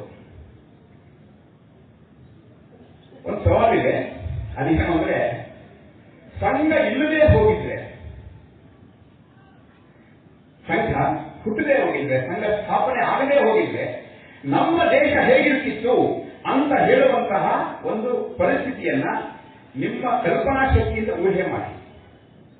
ಆಗ ನಿಮ್ಗೆ ಗೊತ್ತಾಗತ್ತೆ. ಅವರಿಗೆ ವಾಪಸ್ ನಿಮ್ಗೆ ಹೇಳಬೇಕಾಗಿದೆ, ಸಂಘ ಇದೇನಾಗ್ತಿತ್ತು, ನಮ್ಮ ದೇಶ ಹೀಗೆ ಇರ್ತಿತ್ತ. 47 ದೇಶ ವಿಭಜನೆ ಆಯಿತು. 2010 ಸುಮಾರಿಗೆ ಜಮ್ಮು ಮತ್ತು ಕಾಶ್ಮೀರವನ್ನ ಪ್ರತ್ಯೇಕ ಮಾಡಬೇಕು ಅನ್ನುವಂತಹ ರೀತಿಯ ಚರ್ಚೆಗಳು ನಡೀತಾ ಇತ್ತು. ಅಂದ್ರೆ ಅವರಿಗೆ ಜನಮತಗಳಲ್ಲಿ ಅವಕಾಶ ಕೊಡ್ಕೊಳ್ಬೇಕು, ಪ್ರೆಬಿಸೇಟ್ಗೆ ಅವಕಾಶ ಕೊಡಬೇಕು, ಆ ಅಂತ ಅವ್ರು ಏನು ಇಷ್ಟ ಮಾಡ್ತಾರೆ ಹಂಗೆ ಅಂದ್ರೆ ಚರ್ಚೆ ನಡೆದಿತ್ತು. ಹಾಗಾಗಿ ಆಗ್ಲಿಕ್ಕೆ ಬಿಡಲಿಲ್ಲ. ಯಾಕಂದ್ರೆ ಜಾಗೃತವಾಗಿರುವಂತ ಹಿಂದೂ ಸಮಾಜ ಇದೆ, ಸಂಘ ಇದೆ. ಹೀಗೆ ಸಂಘ ಇಲ್ಲದೆ ಹೋಗಿದ್ರೆ ದೇಶದ ವಿಭಜನೆ ಅದು ಒಮ್ಮೆ ಮಾತ್ರ ಅಲ್ಲ, ಇನ್ನೂ ಕೆಲವೊಮ್ಮೆ ಆಗುವ ಸಾಧ್ಯತೆಗಳಿತ್ತು. ಸಂಘ ಇರುವುದಕ್ಕೋಸ್ಕರ ಇವತ್ತು ನಾವು ಹೇಳಬಹುದು, ಇನ್ನು ಯಾವತ್ತಿಗೂ ದೇಶ ವಿಭಜನೆ ಆಗೋದಿಲ್ಲ, ಬದಲಾಗಿ ಅದು ಅಖಂಡ ಭಾರತ ಆಗೋದಕ್ಕೆ ಬೇಕಾದ ಕೆಲಸಗಳಾಗುತ್ತೆ ಅಂತ ಹೇಳಬಹುದು. ಅಕಸ್ಮಾತ್ ಸಂಘ ಇಲ್ಲದೆ ಹೋಗಿದ್ರೆ 47ರಲ್ಲಿ ಪಾಕಿಸ್ತಾನಿಗಳು ಹುಡುಕಿದಂತಹ ಸಮಯ ಇರಬಹುದು, ನಾವು ಶ್ರೀನಗರ ಉಳಿದುಕೊಂಡಿದ್ದಿರಬಹುದು. ಅನೇಕ ಸ್ವಯಂ ಸೇವಕರ ಕೈ ಕಾಲುಗಳು ಆ ಒಂದು ಹಿಮಗಡ್ಡೆಯ ಒಂದು ನಂದಿನಿಂದ, ಅಂದ್ರೆ ಫ್ರಾಸ್ಟ್ ಬೈಟ್ ಅಂತ ಕರೀತಾರೆ, ಬರೀ ಕೈಯಲ್ಲಿ ಆಪರೇಟ್ ಮಾಡೋದಕ್ಕೆ ಸಮಯ ಇರಲಿಲ್ಲ. ಹೋದಾಗ ಕೈಗಳ ಕಾಲುಗಳು ಕರ್ಕೊಂಡು ಸ್ವಯಂ ಸೇವಕರು, ಆದ್ರೆ ದೇಶ ನಡೆಸೋದು ಶ್ರೀನಗರ ಇವತ್ತು ನಮ್ಮ ಕೈನಲ್ಲಿದೆ. ಅವತ್ತು ಡಗ್ಲಾಸ್ ವಿಮಾನವನ್ನ ನಮ್ಮ ಸೈನಿಕರು ಕೆಳಗಡೆ ಇಳಿದು ರಕ್ಷಣೆ ಮಾಡಿದ್ರಿಂದಾಗಿ ಶ್ರೀನಗರ ಉಳ್ಕೊಂಡಿದ್ದರು. ಹೀಗೆ 47ರ ದಾಳಿಯಲ್ಲಿ, ಆ ನಂತರದಲ್ಲಿ 62ರಲ್ಲಿ ಚೈನಾ ದಾಳಿಯಲ್ಲಿ, 65ರಲ್ಲಿ ಪಾಕಿಸ್ತಾನದ ದಾಳಿಯಲ್ಲಿ, 71ರ ಸಮಯದಲ್ಲಿ ಬಾಂಗ್ಲಾದೇಶದ ಮೇಲೆ ಮಾಡುವಂತಹ ದಾಳಿಯಲ್ಲಿ ಪಾಕಿಸ್ತಾನ, ಅದೇ ರೀತಿ ಕಾರ್ಗಿಲ್ನಲ್ಲಿ ಅವರು ಪ್ರವೇಶ ಮಾಡಿದ್ದರು. ಎಲ್ಲ ಸಂದರ್ಭಗಳಲ್ಲಿ ಸಂಘದ ಸ್ವಯಂ ಸೇವಕರು ತಮ್ಮದೇ ಆದಂತಹ ರೀತಿಯಲ್ಲಿ ಕೆಲಸ ಮಾಡಿದ್ದಾರೆ. ಹೀಗೆ ಸಂಘದ ಸ್ವಯಂ ಸೇವಕರು ರಾಷ್ಟ್ರ ರಕ್ಷಣೆಯ ಕಾರ್ಯವನ್ನು ಕೆಲಸ ಮಾಡಿದ್ದಾರೆ. ಹೀಗಾಗಿ ಸಂಘ ಇಲ್ಲದೆ ಹೋಗಿದ್ದೇನಾಗ್ತಿತ್ತು, ಈ ಸಂದರ್ಭಗಳನ್ನು ಯೋಚನೆ ಮಾಡಬೇಕು. 67ರಲ್ಲಿ ಚೈನಾ ಯುದ್ಧ ಆದಾಗ, ಚೈನಾದ ಮೇಲೆ ದಾಳಿ ಮಾಡಿದಾಗ ಸೈನಿಕ ಅಧಿಕಾರಿಗಳೇ ಆಶ್ಚರ್ಯಚಕಿತರಾಗಿ ಹೇಳ್ತಾರೆ, ನಮ್ಮ ಸೈನಿಕರಿಗೆ ನಾವು ರಿಕ್ರೂಟ್ಮೆಂಟ್ ಮಾಡ್ಕೊಂಡಿದ್ದೀವಿ, ಅಂದ್ರೆ ಫಿಸಿಕಲಿ ಫಿಟ್ ಇದ್ದಾರ ಎಲ್ಲ ನೋಡ್ಕೊಂಡಿದ್ದೀವಿ, ಅವರಿಗೆ ಟ್ರೈನಿಂಗ್ ಕೊಟ್ಟಿದ್ದೀವಿ, ಅವರಿಗೆ ಭತ್ಯೆ ಕೊಟ್ಟಿದ್ದೀವಿ, ಅವರಿಗೆ ಪೇಮೆಂಟ್ ಕೊಟ್ಟಿದ್ದೀವಿ, ಸಂಬಳ ಕೊಟ್ಟಿದ್ದೀವಿ, ಅವರಿಗೆ ಬೇರೆ ಬೇರೆ ರೀತಿಯ ಅವರ ಆಕರ್ಷಕವಾದಂತಹ ಆ ರೀತಿಯ ಸಂಗತಿಗಳನ್ನ ಎಲ್ಲವನ್ನ ಕೊಟ್ಟಿದ್ದೀವಿ. ಅಕಸ್ಮಾತ್ ಅವರು ಯುದ್ಧದಲ್ಲಿ ತೀರ್ಕೊಂಡ್ರೆ ಅವರಿಗೆ ಪರಿಹಾರ ಹಣ ಕೊಡ್ತೀವಿ. ಇಷ್ಟೆಲ್ಲ ಮಾಡಿ ಅವರನ್ನ ಮಾನಸಿಕವಾಗಿ ದೈಹಿಕವಾಗಿ ಶಸ್ತ್ರಾಸ್ತ್ರಗಳ ಶಕ್ತಿ ಇರುವಂತ ರೀತಿ ಮಾಡಿದೀವಿ. ಇಷ್ಟು ಪ್ರೇರಣೆ ಕೊಟ್ಟು ರೆಡಿ ಮಾಡಿದ್ಮೇಲೆ ನಿಮ್ಮ ಸ್ವಯಂ ಸೇವಕರು ಯಾವುದೇ ಟ್ರೈನಿಂಗ್ ಇಲ್ಲ, ಯಾವುದೇ ಗ್ಯಾರಂಟಿಗಳಿಲ್ಲ, ಯಾವುದೇ ರೀತಿಯ ಸತ್ಯ ಪರಿಹಾರ ಏನೂ ಇಲ್ಲ, ಇವರು ಬಂದು ದೇಶಕ್ಕೋಸ್ಕರ ಸಾಯ್ತೀವಿ ಅಂತ ಬರ್ತಾರಲ್ಲ ಇವರು, ಆ ರೀತಿ ಜೀವನ ಕೊಟ್ಟಿದ್ದಾರಲ್ಲ ಅದು ನನ್ನ ಆಶ್ಚರ್ಯ ಅಂತ ಹೇಳಿದಂತೆ. ಸ್ವಯಂ ಸೇವಕರು ಹತ್ತಾರು ಸಂಖ್ಯೆಯಲ್ಲಿ ಚೈನಾ ಯುದ್ಧದಲ್ಲಿ, ಪಾಕಿಸ್ತಾನ ಜೊತೆ ಯುದ್ಧಗಳಲ್ಲಿ ಕ್ಯಾಂಟೀನಿಂದ ಆಹಾರ ಸಾಗಿಸಬೇಕಾದ್ರೆ, ಸ್ಟೋರ್ಸ್ನಿಂದ ಅಮ್ಯುನೇಷನ್ ಯುದ್ಧಾಸ್ತ್ರಗಳನ್ನ ಶಸ್ತ್ರಾಸ್ತ್ರ ಸಾಗಿಸಬೇಕಾದ್ರೆ ಆ ಗುಂಡಿನ ಮಳೆ ಬರ್ತಾ ಇದೆ ಎದುರುಗಡೆಗೆ, ಅವರು ತೆಗೆದುಕೊಂಡು ಅದನ್ನು ತಡೆದುಕೊಂಡು ಆ ರೀತಿ ಹೋಗಿ ಅಲ್ಲಿಗೆ ತಲುಪುವಂತ ಪ್ರಯತ್ನ ಮಾಡಿದ್ದಾರೆ. ಅನೇಕರು ಬಲಿಯಾಗಿದ್ದಾರೆ, ಅವರು ಅಜ್ಞಾತರಾಗಿ ಹೋಗಿದ್ದಾರೆ.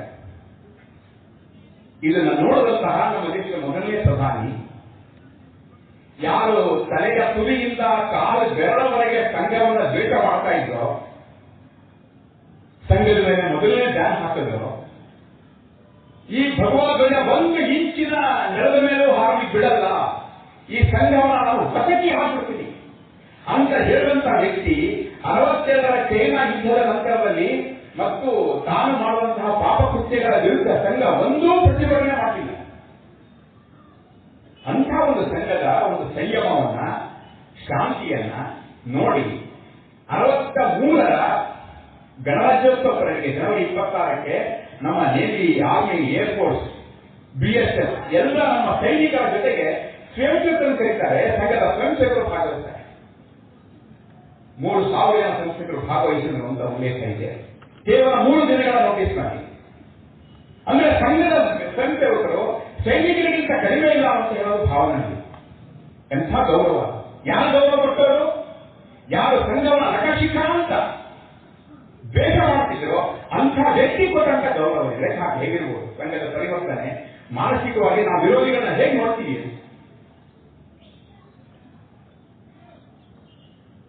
ಸಂಘ ಇಲ್ಲದೆ ಹೋಗಿದ್ರೆ 75ನೇ ಇಸ್ವಿಯ ತುರ್ತು ಪರಿಸ್ಥಿತಿಯ ನಂತರ ಈ ದೇಶ ಹೇಗಿರ್ತಿತ್ತು ಅಂತ ಹೇಳಕ್ ಆಗ್ತಿರ್ಲಿಲ್ಲ. ವಂಶಾಡಳಿತ ಆಗ್ಬಿಡ್ತಿತ್ತು. ಅವತ್ತು ಯಾವ ತುರ್ತು ಪರಿಸ್ಥಿತಿಯನ್ನ ಹೇಳಿದ್ರು ಅವರ ಮಗನೇ ಮುಂದಿನ ಪ್ರಧಾನಿ ಆಗ್ತಿದ್ರು, ಅವರ ಮೊಮ್ಮಗನೇ ಪ್ರಧಾನಿಯಾಗಿ ಈ ರೀತಿ ನಡ್ಕೊಂಡು ಹೋಗ್ತಿತ್ತು. ವಂಶ ಪಾರಂಪರ್ಯ ನಡ್ಕೊಂಡು ಹೋಗ್ತಿತ್ತು. ಈಗ ನಾವು ಮಾತಾಡ್ತೀವಿ, ನಮ್ಗೆ ವಾಕ್ಸ್ವಾತಂತ್ರ್ಯ ಇದೆ. ನಾವು ಇಲ್ಲಿ ಹೋಗ್ಬೇಕಾದ್ರೆ ಏನ್ ಬೇಕಾದ್ರೂ ಹೊರಗೆ ಹೋಗ್ಬೋದು, ಏನ್ ಬೇಕಾದ್ರೂ ನಾವು ಮಾತಾಡಬಹುದು. ವಾಕ್ಸ್ವಾತಂತ್ರ್ಯ ಇದೆ ನಮಗೆ. ನಮ್ಮ ಪತ್ರಕರ್ತ ಮಿತ್ರರು ಇದ್ದಾರೆ, ಅವ್ರೇನೋ ಬರೀತಾರೆ, ಅಭಿವ್ಯಕ್ತಿ ಸ್ವಾತಂತ್ರ್ಯ ಅಂತ ಕರಿತೀವಿ. ಯಾರ ಕಲಾವಿದರು ಇದ್ದಾರೆ, ಅವ್ರ ಕಲಾವಿದರು ತಂಗಬೇಕಾಗುತ್ತೆ.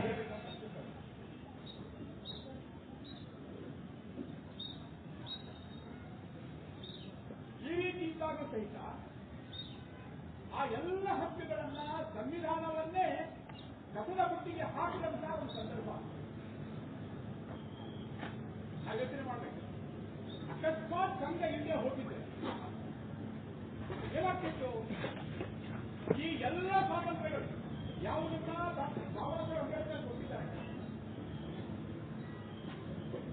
ಯಾವ ಸಂವಿಧಾನದ ಮೂಲಕ ನಮಗೆ ಅನೇಕ ಹಕ್ಕುಗಳಿದೆಯೋ ಅದೆಲ್ಲವನ್ನ ಮೂಲೆಗುಂಪಾದಂತಹ ಸಂದರ್ಭ ಅದಾಗಿದೆ.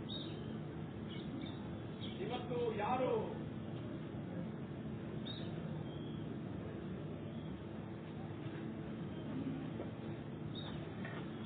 ನೋಡಿ ಸರ್, ಅನಿಲ್ ಯಾರು ಪ್ರಜಾಪ್ರಭುತ್ವವನ್ನು ಮಾತಾಡ್ತಾರೆ. ಅವರೆಲ್ಲರೂ ಸಹಿತ ಮಾಡಿದ್ದೇನು?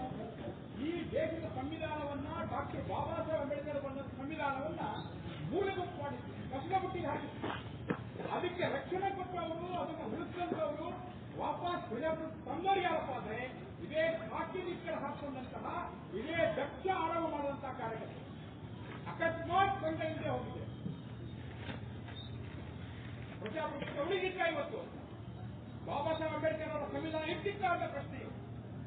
ಹೀಗಾಗಿ ಇವತ್ತು ಯಾರು ಸಂವಿಧಾನದ ರಕ್ಷಣೆ ಬಗ್ಗೆ ಮಾತಾಡ್ತಾರೋ ಅವರು ಮೊದಲು ಯೋಚನೆ ಮಾಡಬೇಕಾಗಿರುವಂತಹದ್ದು, ನಾವು ಮಾಡುವಂತ ಅಪಚಾರ, ಅಂಬೇಡ್ಕರ್ ಅವರು ಜೀವಂತವಾಗಿದ್ದಾಗಲೂ ತಿರಸ್ಕಾರ ಮಾಡುದು, ಅವರ ಶವದ ಏನೊಂದು ಗೌರವ ಕೊಡಬೇಕಾಗಿತ್ತು, ಆದರೂ ಅವರನ್ನ ಉಪೇಕ್ಷೆ ಮಾಡಿದ್ರು, ಕೆಟ್ಟ ನಡೆಸಿಕೊಂಡ್ರು. ಕೊನೆಗೆ ಸಂವಿಧಾನವನ್ನ ಮೂಲೆಗುಂಪು ಮಾಡಿದ್ರು, ಕಷ್ಟ ಹುಟ್ಟಿಗೆ ಅದಕ್ಕೆ ಫಸ್ಟ್ ಕ್ಷಮಾಪಣೆ ಕೇಳಬೇಕು. ಆ ಕ್ಷಮಾಪಣೆ ಕೇಳಿ ಆಮೇಲೆ ಬಿಟ್ಟು ಮಾತಾಡ್ತಾರೆ. ಅಲ್ಲಿಯವರೆಗೆ ಅದು ಕೇವಲ ಸಂವಿಧಾನ ರಕ್ಷಣೆ ಅಂತ ಮಾತಾಡ್ತಾರೋ ಅಥವಾ ಆ ಪುಸ್ತಕ ಇಟ್ಕೊಂಡು ಹೇಳ್ತಾರೋ ಇದು ಕೇವಲ ಢೋಂಗಿ, ಕೇವಲ ಹೊಗಳೇ. ಅದಕ್ಕೋಸ್ಕರ ನಾವೆಲ್ಲರೂ ಯೋಚನೆ ಮಾಡಬೇಕಾಗಿರೋದು ಆ ರೀತಿಯ ಡಾಕ್ಟರ್ ಬಾಬಾ ಸಾಹೇಬ್ ಅಂಬೇಡ್ಕರ್ ಸಂವಿಧಾನವನ್ನು ಬಿಡಿಸಿರೋದು ಸಂಘ. ಸಂಘದ ಸಾಧನೆ ಏನಪ್ಪಾ ಅಂದ್ರೆ ಇವತ್ತು ನಮ್ಮ ಎಲ್ಲ ಹಕ್ಕುಗಳ ರಕ್ಷಣೆ ಮಾಡಿರೋ ಸಂಘ. ಸಾಮಾನ್ಯ ಸರ್ವಾಧಿಕಾರಿಗಳನ್ನ ನಿರಂಕುಶವಾದಿಗಳನ್ನ ಬೇಗನೆ ಕಷ್ಟಪಟ್ಟು ಹಾಕಿದಂತ ಕರ್ತವ್ಯ ಮಾಡಿಕೊಂಡು ಅನೇಕ ನಾಯಕರು ಯಾರು ತುರ್ತು ಪರಿಸ್ಥಿತಿಗೆ ಒಳಗಾಗುತ್ತಿದ್ರು, ಅದು ಜಾರ್ಜ್ ಫರ್ನಾಂಡಿಸ್ ಇರ್ಬೋದು, ಮಧು ದಂಡವತೆ ಇರ್ಬೋದು, ಮುರಾರ್ಜಿ ಭಾಯ್ ದೇಸಾಯಿ ಇರ್ಬೋದು, ದೇವೇಗೌಡರು ಇರ್ಬೋದು, ಈ ರೀತಿ ಎಲ್ಲರೂ ಸಹಿತ ಅಂದುಕೊಂಡಿದ್ರು ನಮ್ಮ ಸಾವು ಇದೇ ಸೆರೆಮನೆಯಲ್ಲಿ ಅನ್ಕೊಂಡಿದ್ರು. ಆದ್ರೆ ಸೆರೆಮನೆಯಲ್ಲೇ ಸಾವಲ್ಲ ನಿಂದು, ನೀವು ಹೊರಗೊಡ್ತೀರಾ, ಮತ್ತೆ ನಿಮಗೆ ಜನ ನಿಮ್ಮನ್ನ ಅಧಿಕಾರ ತರ್ತಾರೆ ಅಂತ ಅನ್ಕೊಂಡು ಸ್ವಯಂ ಸೇವಕರು ಜೈಲಿಗೆ ಹೋಗಿ ಇಲ್ಲಪ್ಪ ನಂಗೆ ಆಗಲ್ಲ, ನಂಗೆ ಓಡಾಡಕ್ಕಾಗಲ್ಲ, ನನ್ನ ಕಾರ್ಯಕರ್ತರಿಲ್ಲಪ್ಪ ನೀವು ಬಿಟ್ಬಿಡಿ ಅಂತ ಹೇಳಿದ್ರು ವಾಪಸ್ ಸಹಿ ಮಾಡಿಸ್ಕೊಂಡು ಯಾರ ಮೇಲೆ? ಅವರ ಅಭ್ಯರ್ಥಿ ಅರ್ಜಿಯ ಮೇಲೆ ಬರೀ ಸಹಿ ತಗೊಂಡಿದ್ದು, ಮತ್ತೇನು ಮಾಡಿಲ್ಲ, ಎಲ್ಲವನ್ನ ಸ್ವಯಂಸೇವಕ ಮಾಡೋದು. ಅವರು ಜೈಲಲ್ಲೇ ಇದ್ರು, ಜೈಲಲ್ಲೇ ಇದ್ದಂತಹ ಪ್ರತಿಯೊಂದು ಪಕ್ಷದ ವಿರೋಧ ಪಕ್ಷದ ವ್ಯಕ್ತಿಗಳನ್ನ ಗೆಲ್ಲಿಸಿ ಪ್ರಜಾಪ್ರಭುತ್ವವನ್ನು ಗೆಲ್ಲಿಸಿ ಭಾರತೀಯತೆಯ ಉಳಿಸಿದಂತಹ ಕೀರ್ತಿ ಅದು ಇದ್ರೆ ಇದೇ ಚಡ್ಡಿಧಾರಿಗಳು ಈಗ ಬ್ಯಾಂಡ್ ಧಾರಿಗಳಾಗಿರುವಂತಹ ಸ್ವಯಂ ಸೇವಕರ ಒಂದು ಪ್ರಯತ್ನ ಇದೆ. ಚಿತ್ರಹಿಂಸೆಗಳು ಹೇಳಿತ್ತು, ಆ ಎಲ್ಲ ಚಿತ್ರಹಿಂಸೆಗಳನ್ನ, ಆ ರೀತಿಯ ಎಲ್ಲ ರೀತಿಯ ದೌರ್ಜನ್ಯಗಳನ್ನ, ಪೊಲೀಸರ ಕ್ರೌರ್ಯವನ್ನ, ಪೊಲೀಸರೇನು ತಪ್ಪಲ್ಲ, ಅವರು ಪೊಲೀಸರು ಸರ್ಕಾರದ ಆ ರೀತಿ ಇದ್ರು, ಅವರು ತಪ್ಪಲ್ಲ. ಆದ್ರೆ ಆ ಸಂದರ್ಭದ ಕ್ರೌರ್ಯವನ್ನ ಸ್ವಯಂ ಸೇವಕ ಎದುರಿಸ್ತಾ ದೇಶವನ್ನು ಉಳಿಸ್ತಾ ಸಂಘ ಇಲ್ಲೇ ಹೋಗಿದ್ರೆ ಹಿಂದೂ ಸಮಾಜ ಹೀಗಿರ್ತಿತ್ತ ಯೋಚನೆ ಮಾಡ್ಬೇಕು. ನಾವು ಮತಾಂತರ ಸುಮ್ಮನೆ ಬಿಡ್ತಿತ್ತ ನಮ್ಮನ್ನ, ಹಿಂದೂ ಸಮಾಜ ಹೊಡೆದೋದು ಹೋಗ್ತಿತ್ತ ಹೇಗೋ, ಹಿಂದೂ ಜನರ ಅಭಿಮಾನ ಹೋಗಿದ್ದು ಸಂಘದ ಕಾರಣದಿಂದ ಆಗಿರೋಂಥದ್ದು. ಯಾವ ಜಾತಿಗಳಿಂದ ಹೋಗೋಬಿಟ್ಟ ಹಿಂದೂ ಸಮಾಜವನ್ನ ಒಟ್ಟು ಸೇರಿಸಿದ್ದು ಸಂಘದ ಪ್ರಯತ್ನ. ಈ ರೀತಿ ಅಸಾಧಾರಣ ಕೆಲಸಗಳನ್ನ ಸಂಘ ಮಾಡ್ತಾ ಮಾಡ್ತಾ ಬಹಳ ಸರಳವಾಗಿರೋದಾದ್ರೆ 370ನೇ ವಿಧಿ. 370ನೇ ವಿಧಿ ಇರಬೇಕು ಅಂತ ಹೇಳೋರು ಯಾರು? ಅವರು ಸಂವಿಧಾನ ವಿರೋಧಿಗಳು. ಯಾಕೆ? ಬಾಬಾ ಸಾಹೇಬ್ ಅಂಬೇಡ್ಕರ್ ಬರೆದಿದ್ದು ಒಂದು ಸಂವಿಧಾನ ಒಂದು ದೇಶ ಅಂತ ಬರೆದಿದ್ದರು. ಒಂದು ದೇಶದಲ್ಲಿ 2 ಸಂವಿಧಾನ ಇರಬೇಕು ಅಂತ ಬಾಬಾ ಸಾಹೇಬ್ ಅಂಬೇಡ್ಕರ್ ಒಂದು ದೇಶದ ವಾಸ್ತವಿಕತೆಯೂ ಅಲ್ಲ. ಹೀಗೆ ಒಂದು ದೇಶದಲ್ಲಿ 2 ಸಂವಿಧಾನ ಇರಬೇಕು ಅಂತ ಹೇಳುವಂತಹ ವ್ಯಕ್ತಿಗಳು ಕೇವಲ ತನಗೆ ಬರುವಂತಹ ಮತಗಳ ಮೇಲೆ ಕಣ್ಣಿಟ್ಟು, ಓಟ್ಗಳ ಮೇಲೆ ಕಣ್ಣಿಟ್ಟು ಮಾಡ್ತಾ ಇರೋದ್ರಿಂದ ಅವರು ಸಂವಿಧಾನ ವಿರೋಧಿಗಳು. 370ನೇ ವಿಧಿ ಹೋಗಬೇಕು, ಒಂದು ದೇಶ ಒಂದು ಸಂವಿಧಾನ ಒಂದು ಧ್ವಜ ಅಂತ ಅನ್ಕೊಂಡು ಏನು ಹೊರಟ್ವಿ. ಅದು ಗ್ರಹಿಸಿರೋದು, ಅವರು ದೇಶವನ್ನು ಉಳಿಸಿರೋದು, ಅವರು ಪ್ರಜಾವನ್ನು ಉಳಿಸಿರೋದು, ಅವರು ಈ ಸಂವಿಧಾನ ಉಳಿಸಿರೋದು. ಅವರ ಮೂಲಕ ಡಾಕ್ಟರ್ ಬಾಬಾ ಸಾಹೇಬ್ ಅಂಬೇಡ್ಕರ್ ಅವರಿಗೆ ಇವತ್ತು ಆತ್ಮಕ್ಕೆ ಶಾಂತಿ ಸಿಕ್ಕಿದೆ. ಬಾಬಾ ಸಾಹೇಬ್ ತಿಳ್ಕೋಬೇಕಾದ್ರೆ ನಾನು ಇಡೀ ದೇಶಕ್ಕೆ ಒಂದು ಸಂವಿಧಾನ ಬರಬೇಕು ಅಂತ ಬರೆದಿದ್ದೀನಿ, ಆದ್ರೆ ಅಲ್ಲಿಯ ಪ್ರತ್ಯೇಕ ಇದೆ ಅನ್ನುವಂಥ ನೋವಿತ್ತು. ಆ ನೋವು ಪರಿಹಾರ ಆಗಿದ್ದು 370ನೇ ವಿಧಿ ಹೋದ್ಮೇಲೆ 370ನೇ ವಿಧಿಗೆ ನಿರಂತರ ಹೋರಾಟ ಮಾಡಿ ಅದನ್ನ ದೂರ ಸರಿಸಿದ್ದು ಇದೇ RSS ನ ದಕ್ಷ, ಆರಾಮ ಇತ್ಯಾದಿಗಳನ್ನ ಮಾಡಿ ಮುಂದೆ ಹೋದಂತ ದೊಡ್ಡ ಸಂಘಟನೆಯ ಕೆಲವು ಪ್ರತಿನಿಧಿಗಳು. ಇದನ್ನ ನಾವು ಮರಿಬಾರದು. ಭಾಷೆಗಳ ನಡುವೆ, ಎಷ್ಟು ದೇವರುಗಳ ನಡುವೆ, ಊಟ ಹವ್ಯಾಸಗಳ ನಡುವೆ, ಭಾಷೆಗಳ ನಡುವೆ, ಪ್ರಾಂತಗಳ ನಡುವೆ, ನೀರಿಗೋಸ್ಕರ ಎಷ್ಟು ವ್ಯತ್ಯಾಸಗಳು ಬಂದರೂ ಸಹಿತ ಅವರೆಲ್ಲರನ್ನ ಜೋಡಿಸುವಂತಹ ಒಂದು ಸಂಗಮ ಬಿಂದುವಾಗಿ ಸಂಘ ಇವತ್ತು ಬೆಳ್ಕೊಂಡು ಬಂದಿದೆ. ಅದಕ್ಕೋಸ್ಕರ ದೇಶ ಒಂದಾಗಿದೆ. ಇವತ್ತೇನಾದ್ರೂ ದೇಶದ ಬಗ್ಗೆ ಗೌರವ ಇದೆ, ಅದೆಲ್ಲವೂ ಸಹಿತ ಸಂಘದ ಕಾರಣದಿಂದ ಅಂತ ಅದನ್ನ ಜಗ್ಗಿ ವಾಸುದೇವ್ ಹೇಳ್ತಾರೆ, ಶ್ರೀ ರವಿಶಂಕರ್ ಜಿ ಹೇಳ್ತಾರೆ, ಬಾಬಾ ರಾಮದೇವ್ ಹೇಳ್ತಾರೆ, ಮಾತಾ ಅಮೃತಾನಂದಮಯಿ ಹೇಳ್ತಾರೆ. ಅಕಸ್ಮಾತ್ ಸಂಘ ಇಲ್ಲಿಗೆ ಹೋಗಿದ್ರೆ ಏನಾಗ್ತಿತ್ತು ಅಂತ ಹೇಳೋಣ. ಬಾಬಾ ಸಾಹೇಬ್ ಅಂಬೇಡ್ಕರ್ ಅವರು ಬಹಳ ಸ್ಪಷ್ಟ ಇದ್ದಾರೆ, ದಲಿತ ಸಮುದಾಯ ಮತ್ತು ಕಮ್ಯುನಿಸಂ ಮಧ್ಯ ನಾನು ಗೋಡೆಯಾಗಿ ನಿಂತ್ಕೊಂಡ್ರೆ, ನಾನು ಅಡ್ಡ ನಿಂತ್ಕೊಂಡ್ರೆ ಗೋಡೆಯಾಗಿ ಸವರ್ಣ ಸಮಾಜ ಮತ್ತು ಕಮ್ಯುನಿಸಂ ಮಧ್ಯ ಒಂದು ಹಿಮಾಲಯ ಪರ್ವತವಾಗಿ ಗುರೂಜಿಯವರು ನಿಂತ್ಕೊಂಡಿದ್ದಾರೆ ಅಂತ ಹೇಳೋಣ ಮಾತನ್ನ ಬಾಬಾ ಅಂಬೇಡ್ಕರ್ ಹೇಳಿದರು. ಅಂದ್ರೆ ಈ ದೇಶ ಕಮ್ಯುನಿಸಂ ಆಗಿಲ್ಲ, ನಾಸ್ತಿಕ ಆಗಿಲ್ಲ, ಒಡೆದು ಹೋಗಿಲ್ಲ, ಹಿಂಸೆ ಕ್ರೌರ್ಯ ನಡೆಯಿಲ್ಲ. ಕಾರಣ ಅಂತ ಹೇಳಿದ್ರೆ ಸಂಘ. ಅದಕ್ಕೋಸ್ಕರ ನಾವೆಲ್ಲರೂ ಯೋಚನೆ ಮಾಡಬೇಕಾಗಿರೋದು ಅಂತಹ ದೊಡ್ಡ ಪರಿವರ್ತನೆಯ ಪ್ರಯತ್ನದಲ್ಲಿ ಸಂಘ ತೊಡಗಿದೆ. ಇವತ್ತು ಮುಂದಿನ ದಿನಗಳಲ್ಲೂ ದೊಡ್ಡ ಸವಾಲುಗಳಿವೆ. ನಾವೇನೋ ಈಗ ಸ್ವಲ್ಪ ಚೆನ್ನಾಗಿದ್ದೀವಂದ ಕೂಡಲೇ ನಾವು ದೇಶದ ಜಗತ್ತಿನ ನಂಬರ್ 1 ದೇಶ ಆಗೋದಕ್ಕೆ ನಮ್ಗೆ ಇನ್ನೂ ಶಕ್ತಿ ಸಾಲದು. ಅದಕ್ಕೋಸ್ಕರ ಸಂಘ ಯೋಚನೆ ಮಾಡ್ತಿರೋದೇನಂತಂದ್ರೆ ಪ್ರತಿಯೊಬ್ಬ ವ್ಯಕ್ತಿ ಜಾಗೃತನಾಗಬೇಕು. ಪ್ರತಿಯೊಬ್ಬ ವ್ಯಕ್ತಿ ಪ್ರತಿ ಹಂತದಲ್ಲಿ ಅವನ ಮನೆಯಿಂದ ಹೊರಟಾಗಿನಿಂದ, ಅವನು ಬೆಳಗ್ಗೆ ಎದ್ದಾಗಿನಿಂದ ನನ್ನ ಜೀವನ, ನನ್ನ ನಡವಳಿಕೆ ಉಳಿದವರಿಗೆ ಅನುಕೂಲಕರವಾಗಿದೆಯಾ, ನಾನೊಬ್ಬ ಸರಿಯಾದ ನಾಗರಿಕನಾಗಿದ್ದೀನೋ, ನಾನೊಬ್ಬ ಪ್ರಾಣಿಯಾಗಿದ್ದೀನೋ, ನಾನು ಸಮಾಜಕ್ಕೆ ಭಾರವಾಗಿದ್ದೀನೋ, ಸಮಾಜಕ್ಕೆ ನಾನು ಸಹಾಯಕನಾಗಿದ್ದೀನೋ ಅನ್ನೋದನ್ನ ಯೋಚನೆ ಮಾಡುವಂತಹ ಒಬ್ಬ ನಾಗರಿಕ ಕರ್ತವ್ಯ ನಿಂತ್ಕೊಂಡು ಅದು ಟ್ರಾಫಿಕ್ ರೂಲ್ಸ್ ಪಾಲನೆ ಇರಲಿ ಅಥವಾ ನಮ್ಮ ಅನೇಕ ಉಳಿದಂತ ಕರ್ತವ್ಯಗಳ ಪಾಲನೆ ಇರಲಿ, ಕಾನೂನು ಪಾಲನೆ ಇರಲಿ, ಎಲ್ಲದರಲ್ಲೂ ಒಬ್ಬ ಸ್ವಯಂ ಸೇವಕ ಇಡೀ ಸಮಾಜದಲ್ಲಿ ಆ ರೀತಿ ಪರಿವರ್ತನೆ ತರಬೇಕು ಅಂತ ಹೊರಟಾಗ ನಾವು ಯೋಚನೆ ಮಾಡಬೇಕಾಗಿರೋದು ನಾವೇನೋ ಬಹಳ ಮುಂದಕ್ಕೆ ಹೋಗ್ತೀವಿ ಅಂತ ಹೇಳಿಲ್ಲ. ಮೊನ್ನೆ ಕಿರಣ್ ಶಾ ಮಜುಮ್ದಾರ್ ಹೇಳಿದ್ದಾರೆ ನಮ್ಮ ಬೆಂಗಳೂರಿನ ರೋಡ್ಗಳು ಹೇಗಿದೆ ಅಂತ. ನಿಮ್ಗೆ ಆಶ್ಚರ್ಯ ಆಗಬಹುದು. ಚೈನಾಗೆ ಯಾರು ಹೋಗಿದ್ದಾರೆ ಅವ್ರು ಹೇಳ್ತಾರೆ ಅಲ್ಲಿರುವಂತಹ ಸಾಮಾನ್ಯ ರಸ್ತೆ ನಮ್ಮ ದೇಶದ ಅತ್ಯಂತ ಒಳ್ಳೆಯ ರಸ್ತೆಗಿಂತ ಹೋಯ್ದಿನ ಮಾಡಕ್ಕಾಗಲ್ಲ, ಅಷ್ಟು ಒಳ್ಳೆಯ ರೀತಿ ಬೆಳೆದಿದ್ದಾರೆ. ನಮ್ಮಲ್ಲಿ ವಾಪಸ್ ಭ್ರಷ್ಟಾಚಾರ ಮತ್ತೆ ಅಧಿಕಾರಶಾಹಿ ಮತ್ತೆ ರಾಜಕಾರಣ ಇದೆಲ್ಲದರ ಮಧ್ಯೆ ಬಲಿಯಾಗ್ತಿರೋದು ಜನಹಿತ. ನಮಗೊಂದು ಅಡ್ಜಸ್ಟ್ ಆಗ್ತಿದ್ದೇವೆ ಜನಗಳಿಗೆ. ಇಲ್ಲಪ್ಪ ಚುನಾವಣೆ ಸಮಯದಲ್ಲಿ ದುಡ್ಡು ಸಿಗ್ತಲ್ಲ ಸಾಕು, ಅವ್ರು ಹೆಂಗ್ ಬೇಕಾದ್ರೂ ಆಚರಣೆ ಮಾಡ್ಕೊಳ್ಳಿ, ನಮ್ಗೆ ಎಷ್ಟು ಬೇಕಾದ್ರೂ ಲೂಟಿ ಹುಡುಗಿ, ನಮ್ಮ ರಸ್ತೆ ಎಷ್ಟು ಬೇಕಾದ್ರೂ ಹಾಳಾಗಿ, ನಮಗೆ ಫ್ರೀ ಬಿ ಸಿಗುತ್ತಲ್ಲ ಸಾಕು. ಈ ರೀತಿ ಯೋಚನೆ ಮಾಡಿದಾಗ ದೇಶಕ್ಕೆ ಒಳ್ಳೇದು ಮಾಡೋದಕ್ಕೆ ಸಾಧ್ಯ ಇಲ್ಲ ಇದೆ. ಅದಕ್ಕೋಸ್ಕರ ನಾವೆಲ್ಲರೂ ಯೋಚನೆ ಮಾಡಬೇಕಾಗಿರುವಂತದ್ದು ನಾನೊಬ್ಬ ನಾಗರಿಕನಾಗಿ ದೇಶಕ್ಕೆ ಸಮಾಜಕ್ಕೆ ಭಾರ ಆಗಬಾರ್ದು. ನಾನು ಏನಿದ್ರು ಸಹಿತ ನನಗೆ ದೇವರು ಕೈ ಕಾಲು ಒಂದು ಬುದ್ಧಿ ಎಲ್ಲ ಕೊಟ್ಟಿದ್ದಾನೆ, ಆ ಮೂಲಕ ನಾನು ಸಹಾಯ ಆಗಬೇಕು ಅಂತ ಅನ್ಕೋಬೇಕು. ಇದು ನಾಗರಿಕ ಕರ್ತವ್ಯವನ್ನ ಅವನಿಗೆ ಜಾಗೃತ ಮಾಡುವಂಥದ್ದು. ಎರಡನೇದು ಕುಟುಂಬಗಳು. ಕುಟುಂಬದ ಬಗ್ಗೆ ಎಲ್ಲರೂ ನಾವು ಯೋಚನೆ ಮಾಡಬೇಕಾಗಿದೆ. ಅನೇಕ ತಾಯಂದಿರು ಬಹುಶಃ ಸಮಯ ಆಯಿತು ಅಂತ ಅವರು ಮನೆಗಳ ಕರ್ತವ್ಯಕ್ಕೋಸ್ಕರ ಹೋಗಿದ್ದಾರೆ. ಅವರು ಇಲ್ಲಿ ಕೂತ್ಕೊಂಡ್ರೆ ಸ್ವಯಂಸೇವಕರಾಗಿ ಹಿತೈಷಿಗಳಾಗಿ ನಾವು ಯೋಚನೆ ಮಾಡಬೇಕಾಗಿರೋದು ನಮ್ಮ ಮನೆ ಅದು ಹಿಂದೂ ಮನೆಯಾಗಿ ಉಳ್ಕೊಂಡಿದ್ದೀರಾ. ನಾವು ಹೇಳ್ತೀವಿ ನಮ್ದು ಶರಣರ ಮನೆ ಅಂತ ಹೇಳ್ತೀವಿ. ನಾವು ಆ ರೀತಿಯ ಕನಕದಾಸರ ಅನುಯಾಯಿಗಳ ಮನೆ ಅಂತ ಹೇಳ್ತೀವಿ. ನಾವು ನಾರಾಯಣ ಗುರುಗಳು ಸಂಬಂಧಪಟ್ಟಂತ ಮನೆ ಅಂತ ಹೇಳ್ತೀವಿ ನಾವು. ಆದ್ರೆ ನಾರಾಯಣ ಗುರುಗಳ ಬಗ್ಗೆ ಎಷ್ಟು ಗೊತ್ತು, ಕನಕದಾಸರ ಬಗ್ಗೆ ಎಷ್ಟು ಗೊತ್ತು, ಶರಣರ ಬಗ್ಗೆ ಎಷ್ಟು ಗೊತ್ತು, ವಚನಗಳು ಎಷ್ಟು ಗೊತ್ತು ಯೋಚನೆ ಮಾಡಬೇಕಾಗಿದೆ. ಮಾತ್ರ ಅಲ್ಲ, ಇವತ್ತೊಂದು ಓಪನ್ ಚಾಲೆಂಜ್ ಏನು ಅಂತ ಹೇಳಿದ್ರೆ ನಮ್ಗೆಲ್ಲ ಮನೆಗಳಲ್ಲಿ ನಮ್ಮ ಮನೆಯ ಮಗ ಅಥವಾ ಮಗಳು, ಅವನು ಅಥವಾ ಅವಳು ಜೀವನ ಪೂರ್ತಿ ಒಳ್ಳೆಯವಾಗಿರ್ತಾನೆ ಅಂತ ಗ್ಯಾರಂಟಿ ಕೊಡಕ್ಕಾಗತ್ತಾ ಇವತ್ತು? ಇದು ಪ್ರಶ್ನೆ. ಯಾವುದೇ ದುಶ್ಚಟಗಳಿಗೆ ಬಲಿಯಾಗಲ್ಲ. ಅದು ಕುಡಿತ ಇರಬಹುದು ಅಥವಾ ಡ್ರಗ್ಸ್ ಇರಬಹುದು ಅಥವಾ ಇನ್ಯಾವುದೇ ಕೆಟ್ಟ ವಾತಾವರಣದ ಮೂಲಕ ಆಗುವಂತಹ ಸಂದರ್ಭಗಳಲ್ಲಿ ಲೌಕಿಯಾಗೆ ಬಲಿಯಾಗದಿರುವುದು, ಮತಾಂತರಕ್ಕೆ ಬಲಿಯಾಗದಿರುವುದು, ಇನ್ಯಾವುದೇ ಸಂಗತಿಗಳಲ್ಲೂ ನಮ್ಮ ಮಗುವಾಗೇ ಇರುತ್ತೆ ಕೊನೆಯವರೆಗೂ. ಅದು ಮುದುಕಾಗಿ ಸಾಗುವವರೆಗೆ ಇನ್ನೂ ಬೇಕಾದ್ರೆ ಒಳ್ಳೆಯದಾಗತ್ತೆ ಇನ್ನು ಅಂತ ಗ್ಯಾರಂಟಿ ಕೊಡಕ್ಕಾಗುತ್ತಾ ಅಂತ ಹೇಳಿದ್ರೆ ಪ್ರತಿಯೊಬ್ಬರು ಯೋಚನೆ ಮಾಡಬೇಕಾಗಿದೆ. ಯಾಕಂದ್ರೆ ಅಂತಹ ಒಂದು ಸವಾಲುಗಳಿವೆ.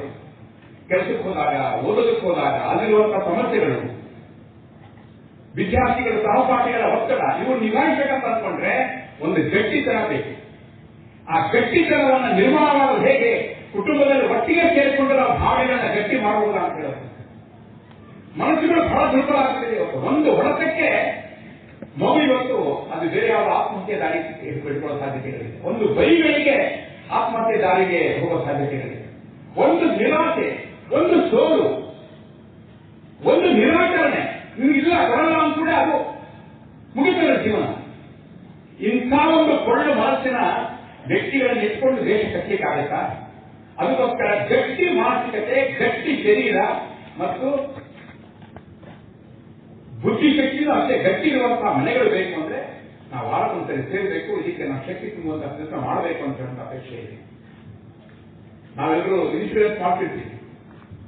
Vehicle insurance, fire insurance, textile insurance ಎಲ್ಲ ಇನ್ಶೂರೆನ್ಸ್ ಮಾಡ್ತೀವಿ ನಾವು. ಆದ್ರೆ ನನ್ನ ಒಳಗಿನ ಗುಣದ ಬಗ್ಗೆ ಯಾರಾದ್ರೂ ಇನ್ಶೂರೆನ್ಸ್ ಮಾಡ್ತೀವ? ಮಾಡಕ್ ಸಾಧ್ಯ ಇದೆಯಾ?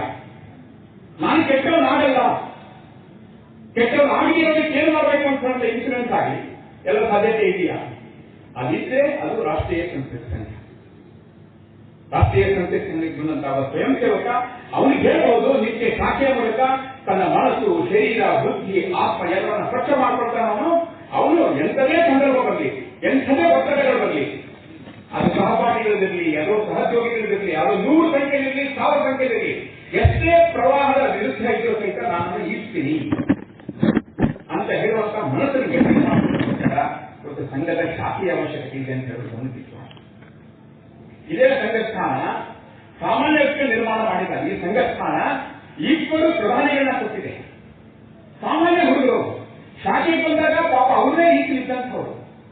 ಅವರಿಗೆ ದೇಶಭಕ್ತಿಯನ್ನ ತುಂಬಿ ಈ ತರದ ಒಂದು ಶಿಸ್ತನ್ನ, ಮನಸ್ಸಿನಲ್ಲಿ ಭಾವನೆಗಳನ್ನ, ಕುಶಲತೆಯನ್ನ, ಆ ಒಂದು ಬುದ್ಧಿವಂತಿಕೆಯನ್ನ, ಆ ಒಂದು ಉದಾತ್ತತೆಯನ್ನ, ಆ ಭವ್ಯತೆಯನ್ನ, ಪ್ರಬುದ್ಧತೆಯನ್ನ ಕೊಟ್ಟಿರೋ ಕಾರಣಕ್ಕೋಸ್ಕರ ಇಬ್ಬರು ಜಗತ್ತು ಮರಿಲಾರದಂತಹ ಇಬ್ಬರು ಭಾರತದ ಪ್ರಧಾನಿಗಳು ಅವರು ಶೀಲದ ಆಧಾರದ ಮೇಲೆ ತಮಗೆ ದೊಡ್ಡ ಒಂದು ಕೀರ್ತಿಯನ್ನು ಸಂಪಾದನೆ ಮಾಡುವಂತಹ ವ್ಯಕ್ತಿಗಳನ್ನು ಸಂಘ ಕೊಟ್ಟಿದೆ.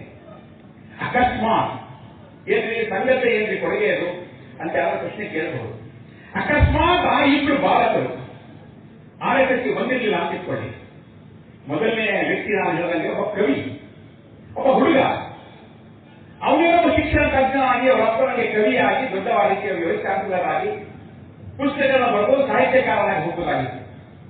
ಅಂತ ವ್ಯಕ್ತಿಯನ್ನ ತಂದು ಇಲ್ಲಿ ದೇಶಭಕ್ತಿಯ ಪಾಠವನ್ನು ಕಲಿಸಿ, ಧೈರ್ಯವನ್ನು ತುಂಬಿ, ವಿಶ್ವಾಸ ತುಂಬಿ, ಎಂಥ ಗಟ್ಟಿಗಳ ಅಂತ ಹೇಳಿದ್ರೆ ಅಮೆರಿಕ ನಿಮ್ಮ ಮೇಲೆ ಸ್ಯಾಂಕ್ಷನ್ ಆಗುತ್ತೆ ಅಂತ ಹೇಳಿದ್ರೆ, ಪೋಖರಣ್ ಪ್ರಮಾಣ ಪರೀಕ್ಷೆ ಆದ್ಮೇಲೆ ಏನೇ ಬೇಕಾದ್ ಮಾಡಿ ನಮ್ಮ ದೇಶವನ್ನು ಉಳಿಸ್ಕೊಂಡು ನನಗೆ ಗೊತ್ತು ಅಂತ ಹೇಳುವಂತ ಗಟ್ಟಿತನವನ್ನು ತಂದಿದ್ದು ಇದೇ ಸಂಘದ ಶಾಖೆ.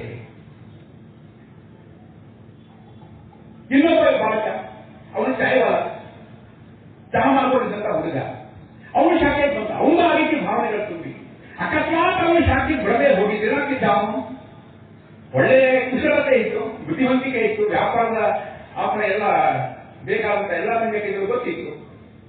ಸುಮ್ಮನೆ ಕೂತ್ಕೊಳ್ಳೋಲ್ಲ ಅವನು. ಏನಾಗ್ಬೋದಾಗಿತ್ತು ಸಂಗೀತ ಬರದೇ ಹೋಗಿದ್ರೆ? ಅವನೊಬ್ಬ ಅಂಬಾನಿನೋ, ಅದಾನಿನೋ, ಟಾಟಾನೋ, ಬಿರ್ಲಾನೋ ಏನೋ ಮಾಡ್ತಿದ್ನೋ, ಎಲ್ಲ ಆ ರೀತಿಯ ಒಂದು ಸಂದರ್ಭ ಅಂತ ಅನ್ಕೋಬಹುದು. ಆದ್ರೆ ಅವನಿಗೆ ಬಂದ ಮೇಲೆ ಕಷ್ಟಗಳನ್ನ ಕಲಿಸಿ, ಆ ರೀತಿಯ ಸಮಸ್ಯೆಗಳನ್ನ ಎದುರುಗಡೆ ಇದ್ದಾಗ ಎಮರ್ಜೆನ್ಸಿ ಟೈಮು ಟಾಯ್ಲೆಟ್ ಕ್ಲೀನ್ ಮಾಡೋ ಕೆಲಸವನ್ನು ಮಾಡಿ, ಎಲ್ಲರಿಗೂ ಚಹಾ ಕೊಡುವಂತ ಕೆಲಸವನ್ನು ಮಾಡಿ, ಮನೆಗೆ ಹೋಗಿ ಬಯಸ್ಕೊಂಡು ಸಂಪರ್ಕದಲ್ಲಿ ಗೊತ್ತಿಲ್ಲ, ಜಾತಿ ಇಲ್ಲ, ಏನಿಲ್ಲ, ಹೋಗೋದು ಭೇಟಿ ಮಾಡೋದು, ಕರೆಯೋದು, ನಮ್ಮವರಲ್ಲ ಅಂತ ಏನೋ ಗೊತ್ತಿಲ್ಲ, ಆದ್ರೂ ಹೋಗೋದು ಭೇಟಿ ಆಗೋದು, ಈ ರೀತಿ ಇಡೀ ಸಮಾಜವನ್ನು ತಂದು ಅಂತ ನೋಡಿಕೊಂಡಂತಹ ವ್ಯಕ್ತಿ ಇವತ್ತು ಇಡೀ ಜಗತ್ತಿನ ಪ್ರತಿಯೊಬ್ಬರ ಹೆಗಲ ಮೇಲೆ ಕೈ ಹಾಕುವಂತಹ, ಅವರಿಗೆ ಜೇಕೆಯನ್ನು ಮಾತ್ರ ಅಲ್ಲ ಅವರನ್ನು ಆಲಿಂಗನ ಮಾಡಿಕೊಳ್ಳುವಂತಹ ಕೇವಲ ಒಬ್ಬರು ಇಬ್ಬರು ಅಧಿಕಾರಕ್ಕೋಸ್ಕರ ಇಡೀ ಜಗತ್ತಿಗೆ ಬೇಕಾದ ವ್ಯಕ್ತಿಯಾಗಿ 25ಕ್ಕಿಂತ ಹೆಚ್ಚು ದೇಶಗಳಿಂದ ಅತ್ಯುನ್ನತ ನಾಗರಿಕ ಪ್ರಶಸ್ತಿಗಳನ್ನು ಪಡ್ಕೊಂಡಿರೋ ವ್ಯಕ್ತಿ ಬೆಳೆದಿದ್ದು ಇದೇ ದಕ್ಷ, ಆರಮ, ಉತ್ತಿಷ್ಠ, ಉಪನಿಷ, ಇದೇ ನಮಸ್ತೆ ಶ್ರಾವಸ್ಥೆ ಹೇಳಿದ್ರು ನೋಡುತ್ತೆ. ಎಂಥ ವ್ಯಕ್ತಿಯ ನಿರ್ಮಾಣ ಮಾಡಿದೆ ಸಂಘ. ನಾನು ಜಗತ್ತು ಗುರುತಿಸಬಹುದಾದ ಹೊರಗಿನ ವ್ಯಕ್ತಿಗಳೇ ಹೇಳಿದೆ, ಒಳಗಿನ ವ್ಯಕ್ತಿಗಳು ನಾವೇ ನೋಡ್ತೀವಿ. ಒಬ್ಬ ಮೋಹನ್ ಜಿ ಭಾಗವತ ತಯಾರು ಮಾಡಿಕೊಡಿ, ಈ ಉಳಿದ ಸಂಘಟನೆ ಹೇಳ್ತಿರ್ತೀನಿ ನಾನು. ಎಂಥ ಒಂದು ಸ್ಪಷ್ಟತೆ, ಎಂಥ ಒಂದು ವಿಚಾರ, ಎಂಥ ಜೀವನ. ಒಬ್ಬೊಬ್ಬರನ್ನ ದತ್ತೊಪ್ಪಂದ ಶೈಲಿ, ಶೈಲಾಗ್ತಿ, ಅಸಾಧ್ಯ ವ್ಯಕ್ತಿಗೆ ನಿರ್ಮಾಣ ಮಾಡುವಂತಹ ಕೀರ್ತಿ ಇದೇ ಸಂಘ ಸ್ಥಾನಕ್ಕಿದೆ. ಈ ಭೂಮಿಯ ಗುಣ ಅದು. ಯಾರೋ ಒಬ್ಬರು ಮೋದಿ ಅಲ್ಲ, 1000 ಮೋದಿಗಳಿದ್ದಾರೆ ಭಾರತ ಭೂಮಿಯಲ್ಲಿ. ಅಂಥ ಒಂದು ಶಕ್ತಿಯನ್ನ ಬೆಳೆಸುವಂತಹ ಪ್ರಯತ್ನವನ್ನ ಇಲ್ಲಿ ಸಂಘಸ್ಥಾನದಲ್ಲಿ ಮಾಡಿದ್ದಿದೆ. ಅದಕ್ಕೋಸ್ಕರ ನಾವೆಲ್ಲರೂ ಜೋಡಿಸಬೇಕು ಅಂತ ಅನ್ಸುತ್ತೆ. ಅದು ಸಾಧ್ಯ ಆಗುವಂಥದ್ದು ಕೌಟುಂಬಿಕ ಮೌಲ್ಯಗಳ ಮೂಲಕ, ಸಂಘಸ್ಥಾನದ ಸಂಸ್ಕಾರಗಳ ಮೂಲಕ. ಇವೆರಡು ಗಟ್ಟಿ ಇದ್ರೆ ಎಂಥದೇ ವಿಷಮ ಸಂದರ್ಭ ಬರಲಿ ಅದು ಎದುರಿಸ್ಕೊಂಡು ಹೋಗ್ತೀನಿ ಅಂತ ಹೇಳುವ ಶಕ್ತಿ, ವಿಶ್ವಾಸ ನಮಗಿರುತ್ತೆ. ಅದಕ್ಕೆ ಯೋಚನೆ ಮಾಡಿ. ಇನ್ನ ಮೂರನೇದು, ಹಿಂದೂ ಸಮಾಜ ಇವತ್ತು ಜಾತಿಗಳಲ್ಲಿ ಹೋಗಿದೆ. ಇವನಾರವ ಅಂತ ಬಸವಣ್ಣವರು ಹೇಳಿದಂತ ವಚನಗಳು ನಾವು ನೆನಪು ಮಾಡ್ಕೊಳ್ತೀವಿ. ಇವನು ಆರವ ಅಂತ ಹೇಳುವಾಗ ಇವನು ಯಾತ್ರವನು ಅಂತ ಅದರ ಅರ್ಥ. ಇವನು ಆರವ ಅಂದ್ರೆ ಜಾತಿ ಯಾವುದು ಅಂತ. ಅದಕ್ಕೆ ನೀವು ಇವನಿಗೆ ಜಾತಿ ಯಾವುದು ಅಂತ ಕೇಳ್ಬೇಡಿ. ಇವನು ನಮ್ಮವನು ಅಂತ ಹೇಳಿ ಅಂತ ಅನ್ಕೊಂಡು ಬಸವಣ್ಣವ್ರು ಹೇಳಿದ್ರು. ನಮ್ಮವನು ಮಾತ್ರ ಅಲ್ಲ, ನಮ್ಮ ಮನೆಯವನು ಅಂತ ಅನ್ಕೊಳ್ಳಿ ಅನ್ನೋ ಭಾವನೆ ಹೇಳಿದ್ರು. ಇವತ್ತು ಯಾವ ಆ ರೀತಿ ಆಚರಣೆ ಮಾಡ್ತಿದ್ದೀವಿ ಸ್ವಲ್ಪ ಯೋಚನೆ ಮಾಡಿ. ನಾವು ಅನೇಕರು ಬಸವಣ್ಣವರು ಅನ್ಯಾಯಗಳು ಅಂತ ಅನ್ಕೊಂಡಿದ್ದೀವಿ. ಆದ್ರೆ ಬಸವಣ್ಣವ್ರು ಹೇಳಿದ ರೀತಿ ನಾವು ಇವನಾರವ ಅಂತ ಬೇಕಾಗಿ ಇವನು ನಮ್ಮವನಲ್ಲ ಅಂತ ಅನೇಕ ಬಾರಿ ಹೇಳ್ಕೊಂಡ್ಬಿಡ್ತೀವಿ. ನಾವು ನಮ್ಮನ್ನೇ ಹೇಳ್ಕೊಂಡಿದ್ದೀವಿ.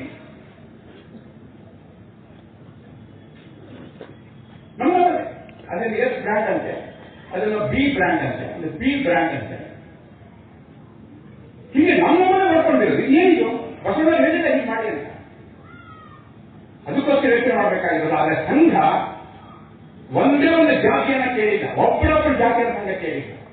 ಎಲ್ಲ ಜಾತಿಯವರು ಒಂದು ಸೇರ್ಕೊಂಡಿದ್ದೀವಿ. ಆ ಜಾತಿಯನ್ನ ಕಡಿಮೆ ಮಾಡೋದಕ್ಕೋಸ್ಕರ ಪಕ್ಕದಲ್ಲಿ ಒಂದು ದೊಡ್ಡ ಗೆರೆಯನ್ನ ಹಿಂದೂ ಅಂತ ಗೆರೆನ ಹಾಕೊಂಡ್ಬಿಟ್ಟಿದೆ. ಹೀಗಾಗಿ ನಾವು ಪ್ರತಿಯೊಬ್ಬರು ಹಿಂದೂ ಅಂತ ಹೆಮ್ಮೆ ಪಡ್ತೀವಿ. ನಾವು ಹೀಗೆ ಜಾತಿ ಮುಟ್ಟಿದ್ರೆ ಬೆಂಕಿ ಅದು ಮುಟ್ಟಿದ್ರೆ ಪಕ್ಕದಲ್ಲಿ ಹಿಂದೂ ಅಂತ ಹೇಳಿದ ದೊಡ್ಡ ಗೆರೆ ಹಾಕಿದ್ರಿಂದ ಜಾತಿ ಚಿಕ್ಕದಾಯಿತು. ನಾವೆಲ್ಲರೂ ಹಿಂದೂ ಅಂತ ಗುರುತಿಸಿಕೊಳ್ಳೋದಕ್ಕಾಯ್ತು. ಇವತ್ತು ಬಸವಣ್ಣವರು ಹೇಳಿದ ರೀತಿಯಲ್ಲಿ ಪ್ರತಿಯೊಬ್ಬ ಹಿಂದೂಗಳನ್ನು ಇವ ನಮ್ಮ ಮನೆಯವನು ಅಂತ ಅನ್ಕೊಂಡು ಹೋಗ್ತಿರೋದು ಯಾರಪ್ಪ ನಿಜವಾದ ಹೇಳಿದ್ರೆ ನಾನು ಹೇಳಬೇಕಾಗಿತ್ತು. ಅದು ಸಂಘದ ಸ್ವಯಂ ಸೇವಕರು ಅಂತ ಹೇಳೋದನ್ನ ಸಮಾಜ ಗುರುತಿಸುತ್ತೆ.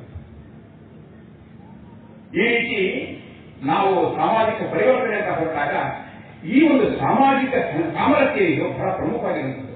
ನಾವು ಇಡೀ ಸಮಾಜ ಒಂದು, ನಾವೆಲ್ಲ ಹಿಂದೂ ಒಂದು ಅಂತ ಹೇಳೋದು ಗಟ್ಟಿ ಹಾಕಿದ್ರೆ ದೇಶವನ್ನ ನಮ್ಮ ಹಿಂದೂ ಸಮಾಜ ತಡಿಲಿಕ್ಕೆ ಯಾರ ಕೈಗಳೂ ಸಾಧ್ಯ ಇಲ್ಲ. ಅಂತ ಅಸಾಧ್ಯ ಶಕ್ತಿ ನಮ್ಮ ಕೈನಲ್ಲಿ ಅದನ್ನು ನಾವು ಮಾಡ್ಕೊಳ್ತಿದ್ದೀವಿ. ನಾವು ಅಂತಹ ಶಕ್ತಿ ನಮಗೆ.